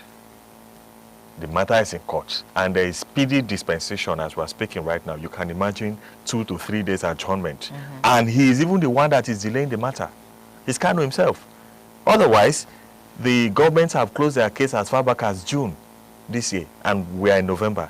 And he's saying that he has disengaged the service of his lawyer at a point that is very crucial. Who is now delaying the case? Is it the government or him? He's actually the one delaying the case. So the government have granted about 4 to 5 adjournment at his instance. I'm not supporting the government. I'm not supporting him, but I'm speaking reality here. You know, currently now the declaring Sowore wanted. Yes, he has been Commission of declared Police. wanted, but we have seen that the man is used to the system. He's not even disturbed anymore. This is the man that left his family. Shore left his family outside the country, and then he has been here. He has been here for like 2 to 3 years now, fighting corruption, fighting back to back. He's so confident and dogged. I love his methodology. But however, he has gone to court. As of yesterday or this morning, I saw that he sued the Commissioner of Police of Lagos State for declaring him wanted. And you see the point. So they have seen that the man wants to come and stage a protest on the Third Mainland Bridge. On that basis, he has been declared wanted. But truly, does the police have the right to declare him wanted? If there is a feeling, if the police say, oh, there's a feeling that an offense is about to be committed, they can declare anybody wanted.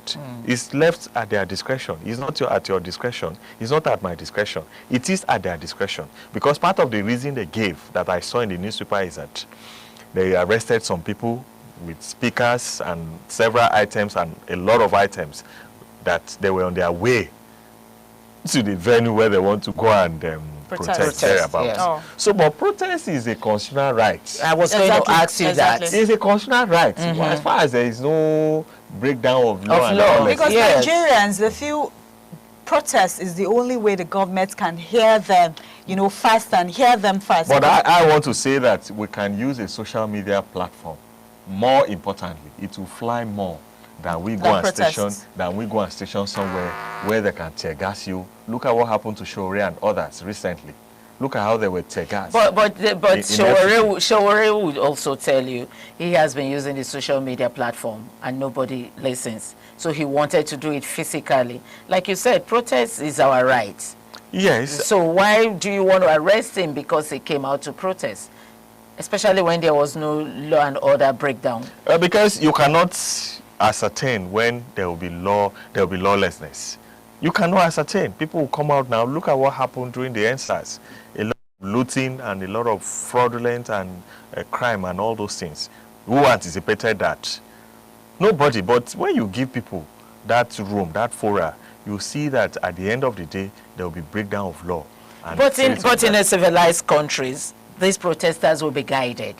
So that there won't be a breakdown of law and order. But here we see that they are not guided. They just start spraying tear gas on them. Why do we have to I don't know. It's a system that we are.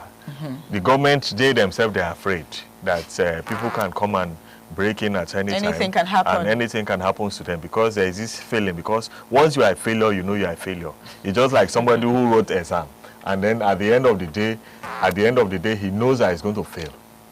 So he had already failed in his heart, even before the result. Like I said earlier, the people, they feel we coming out to protest is the only way the government will hear our voice. The government is not hearing anything. We have been protesting for years. We had EndSARS protests. What then happened after everything?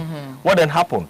We had about series of protests over the years. Barrister, No result. I'm going to change our topic a little before, because I know our time is almost up.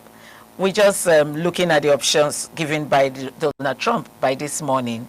What's your take on that? I'm sure you saw it on the papers.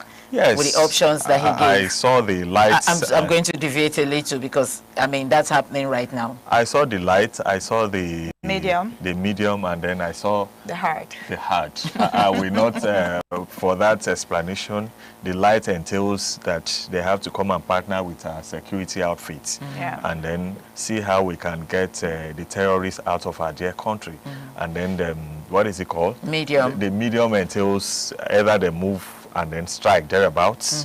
And then the last one will have to be that they come and station somewhere and then strike our their country, the terrorists. So I'm not in support of, but if you look at it, if you look at the light again, considering our country, they are full of corruption. When you come and partner with them, they may likely corrupt the foreign army. They may likely But quickly before we go, do you think that we need the American to come help us?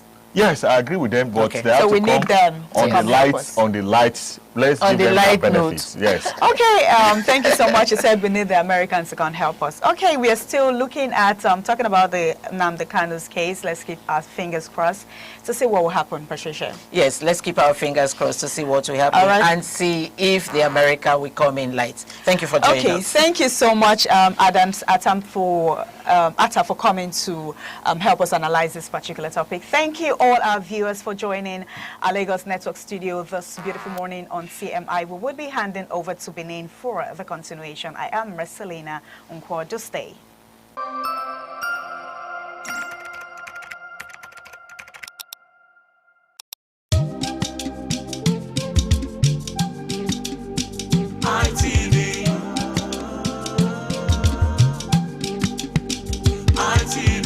ITV, certainly the best.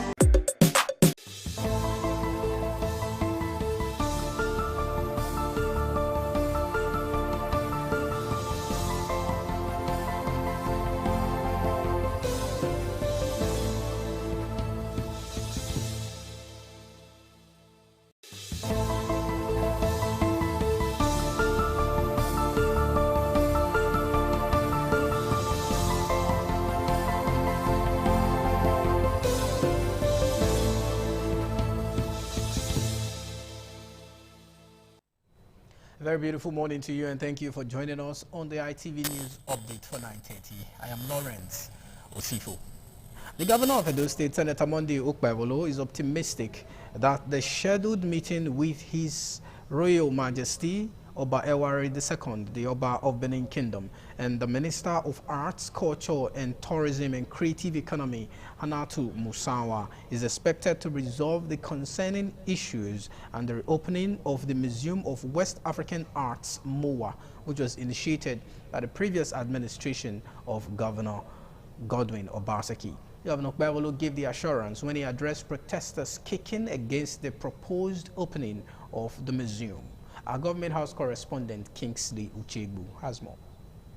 Addressing the protesters, Governor Okpebholo promised to meet with Oba Ewari II and the Minister for Culture, Tourism and the Creative Economy, Hannatu Musawa, to seek ways of addressing the lingering disagreement bordering on the Museum of West African Arts, MOWA. We are doing our best to see that we put a lasting solution to this very problem. Everything that belongs to Edo will not be taken from here. Please give me time to resolve this particular issue. Is that not what you want? Earlier, spokesperson for the protesters, Osaze Amas Edobo, expressed their concern that while investigation is ongoing by the Edo State House of Assembly on issues surrounding the establishment of the Museum of West African Arts, plans are ongoing to open the museum. Now, the case is before the House of Assembly under investigation. So I don't know the reason and why the directors of Jeribal decided to go on trying to open it by on the 11th of November, which is next week. So we see that very disrespectful to the state government, to the State Assembly, and to His Royal Majesty. His Excellency, sir. Please use your very good office to put a stop to the commissioning of the opening of the Museum of West African Art. Kingsley Uchegbu, ITV News. In recognition of meritorious service and commitment to duty, the Assistant Inspector General of Police Zone 5, comprising Edo and Delta States, AIG Salomon Dogo, on Wednesday decorated 3 newly promoted senior police officers. The decoration ceremony held at the police zonal headquarters in Benin City was attended by the senior police officers, families of the promoted officers, and other distinguished guests. Correspondent Jolade Ojo has more. It was a moment of pride and celebration at the Zone 5 headquarters of the Nigerian Police Force Benin City, as 2 of the 3 officers were elevated from the rank of Chief Superintendent of Police, CSP, to Assistant Commissioner of Police, ACP, while the 3rd officer was promoted from Superintendent of Police, SP, to Chief Superintendent of Police, CSP. AIG Salomon Dogo appreciated Inspector General of Police, Kayode Egbetokun, for his commitment to manpower development and the welfare of officers and men across the country. He urged the new top police officers to discharge their duties diligently and serve as examples to their subordinates. Before now, we've been having promotions to rank, but this time around we have promotions to rank and authority. It has distinguish your level from the level you have been coming all along. So this is a different promotion entirely, and it calls for celebrations. In their separate remarks, the newly promoted officers expressed deep appreciation to the Inspector General of Police and the Police Service Commission for considering them worthy of elevation. I want to thank the Police Service Commission Chairman, the Inspector General of Police, who had deemed it fit to recommend me to the Police Service Commission for this beautiful day to come to pass. You know, it's not easy going through the exams and everything, coming out successfully. I thank God for everything. This rank will give me more strength. It's not just a rank, it's a rank and authority. And when you have authority, you know you have power to do more. Zone 5 Police Public Relations Officer SP Momo Tijani and family members of the officers described the promotion as a well-deserved recognition of hard work and sacrifice. This promotion will go a long way towards to encouraging these officers to put in their best, more work. This is just a stepping stone to the greater heights they are going to. Jala Diojo, ITV News. The Independent Television and Radio 2025 Management Team Retreat, holding at the Okonze Hotels and Suites, entered its 10th day on Wednesday. Oluwafemi Faraila reports that experts in various fields delivered lectures on key strategies to enhance organizational performance. ITV and radio management team is harnessing the power of innovation to drive growth and excellence in broadcasting. An expert in strategic management and CEO of Media Planning Services, Mr. Olayiwola Afolabi, informed the management of ITV and radio to take advantage of technological innovation in enhancing dissemination of information and entertaining programs. TV is mostly getting higher by the day, and the reason why it's getting higher by the day is that we are driven by superior content and time-friendly viewership. Chief Medical Director, IUTH Okada, Dr. Yahu Gagarawa, and Deputy Chairman, Medical Advisory Committee, IUTH Okada, Dr. Bodeno Eyis, delivered health talks to the delights of the management staff of ITV and radio. When you are beyond the age of 50 also, even your intimacy with your spouse, should be tailored to promote health. Proactive health management is an investment, not a loss. A healthy leader is an effective leader. When you are healthy, you work perfectly. Earlier in his remarks, the managing director of ITV and radio, Engineer Elvis Obaseki, expressed optimism that the knowledge gained will help the station achieve set goals. One of the things we spoke about as regards news, go to the news on the hour and begin to tailor our programs to be more youth-centric.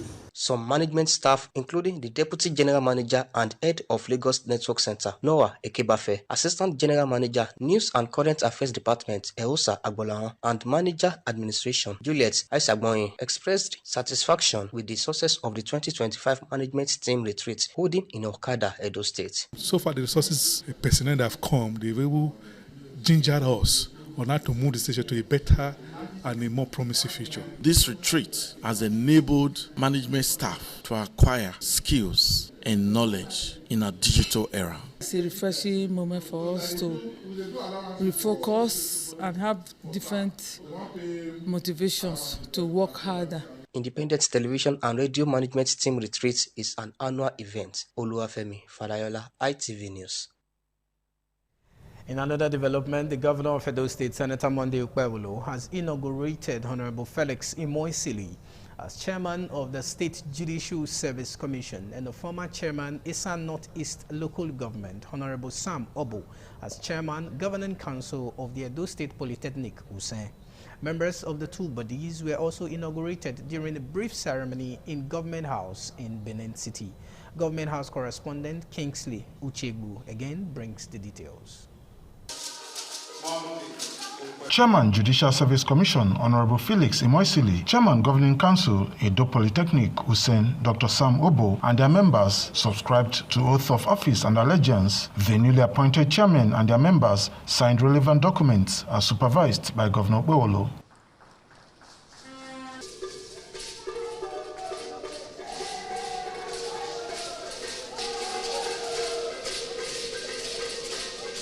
Honorable Moisili of the appointees are short of working with Governor Bowolo to move Edo beyond the expectations of citizens. On behalf of members of these two bodies, i.e. the Hussein Polytechnic and the Judicial Service Commission, we want to say that out of a population of over 4 million Edo people, we have just been nominated and appointed to serve under a government.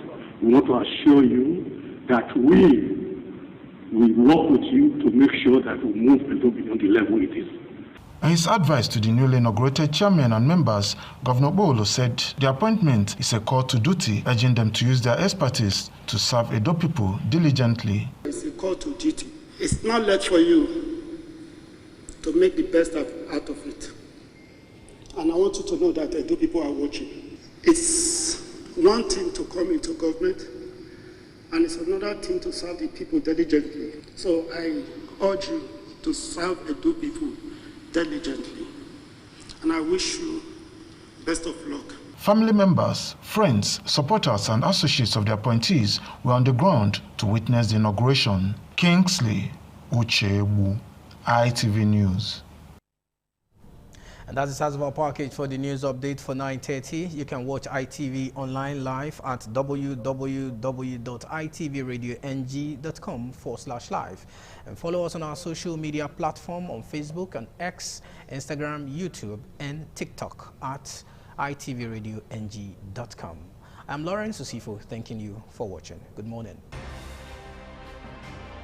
ITV, certainly the best.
ITV, certainly the best.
Good morning and welcome. This is TMI Socials. I am Chukufum Nanya Digwe, and here's what's making waves across the social media space.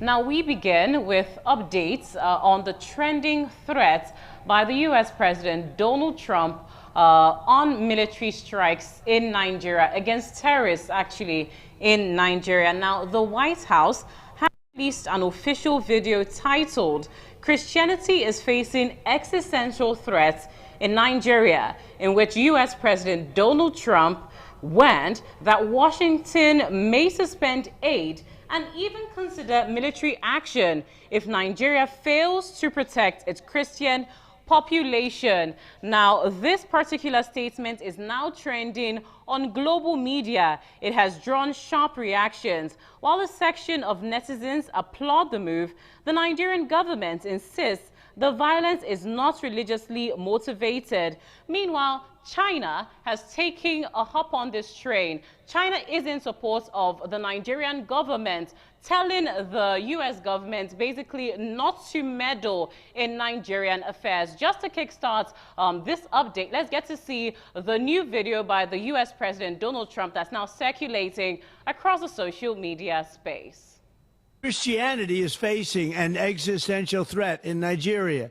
Thousands and thousands of Christians are being killed. Radical Islamists are responsible for this mass slaughter. I am hereby making Nigeria a country of particular concern. That's a legal definition. When the Christians or any such group is slaughtered, like is happening in Nigeria, 3,100 versus 4,476 worldwide. What horrible numbers. Something has to be done. I am asking Congressman Riley Moore, together with Chairman Tom Cole and the House Appropriations Committee, to immediately look into this matter and to report back to me. And I mean, like, immediately. The United States cannot stand by while such atrocities are happening in Nigeria and numerous other countries. It's not only Nigeria, it's all over. We stand ready, willing, and able to save our great Christian population around the world. This is not going to happen. The killing of Christians is not going to happen. All right, so the hang of that video is Christianity is facing existential threats in Nigeria. How true is this? I mean, the Nigerian government has come out to debunk things and basically say there might be insecurity and, you know, issues of terrorism in the country, but it's not targeted at any particular religious group. However, like I did say, China is having a statement on this. Let's get to see a little expose on the Chinese stance on this particular issue. Nigeria's Ministry of Foreign Affairs in a statement said that the allegations do not reflect the true situation and that the Nigerian government has the resolve to tackle the violent extremism, defend all citizens, respect faith tolerance, diversity and inclusion, and the rules-based international order. Trump said the U.S. will immediately cut off all assistance to Nigeria if the Nigerian government continues to allow the killing of Christians and will very likely launch military operations, was China's comment. As Nigeria's comprehensive strategic partner, China firmly supports the Nigerian government in leading its people on the development path suited to its national conditions. China firmly opposes any country using religion and human rights as an excuse to interfere in other countries' internal affairs and threatening other countries with sanctions and force. That is a very direct statement, and it's very clear what the stance of the Chinese government is. Now let's get to see social media reactions. The first commenter does go ahead to say, I mean, it could be positive in the sense that no one would be invading Nigeria's government itself. They would be targeting Islamic extremist groups. In that scenario, the three governments could actually coordinate to deal with that threat. Now let's see another comment.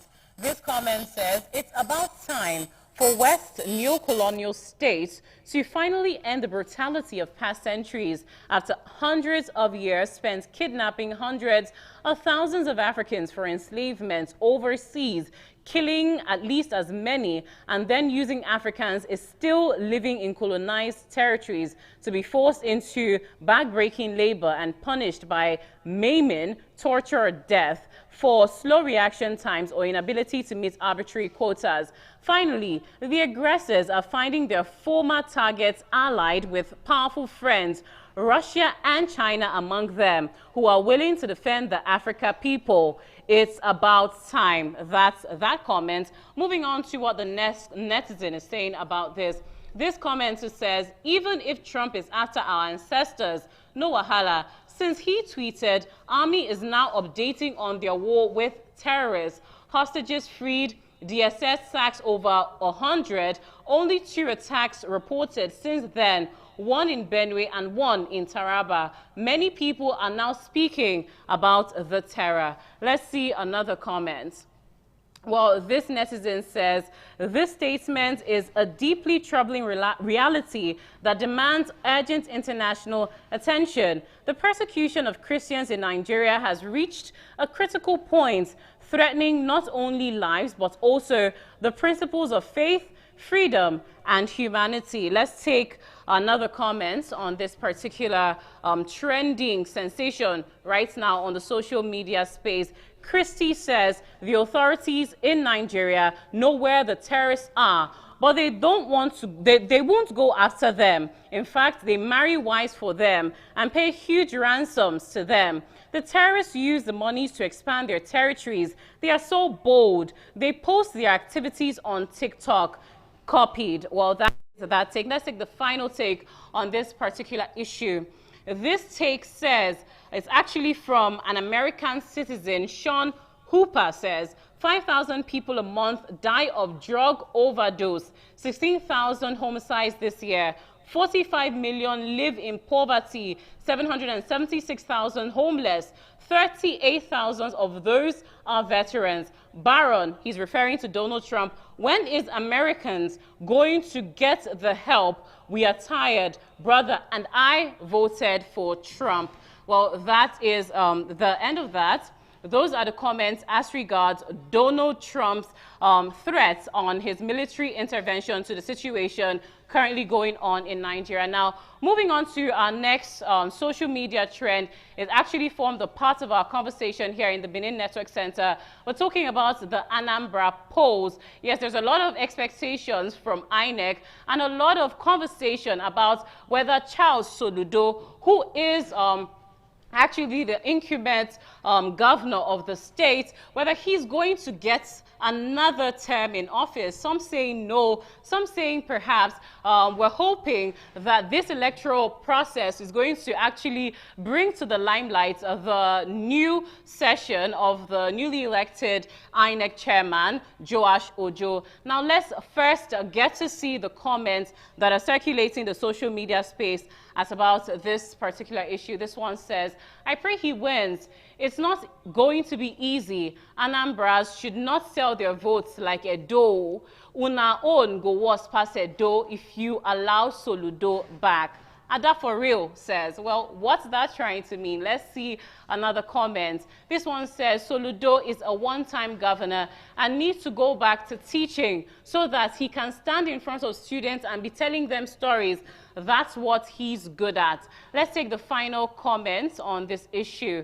This commenter says, you are absolutely right. Beyond online enthusiasm, there needs to be a strong ground game. Mogalu George's campaign should focus on direct voter engagement, town hall community meetings, door-to-door outreach, and real conversations that connect with people's needs and hopes. Well, those are the comments as regards the Anambra poll actually coming up on the 8th of November 2025, that is on Saturday. There are high expectations, and as you just saw, the social media space is buzzing. Well, that is the size of our package on TMI Socials this morning. And on behalf of the whole TMI crew, I want to say a very big thank you for joining in on the show today. From our Benin, Lagos, and Abuja network centers, we say thank you so much to our viewership and also our very insightful guests. Do have yourself a lovely day. Bye for now.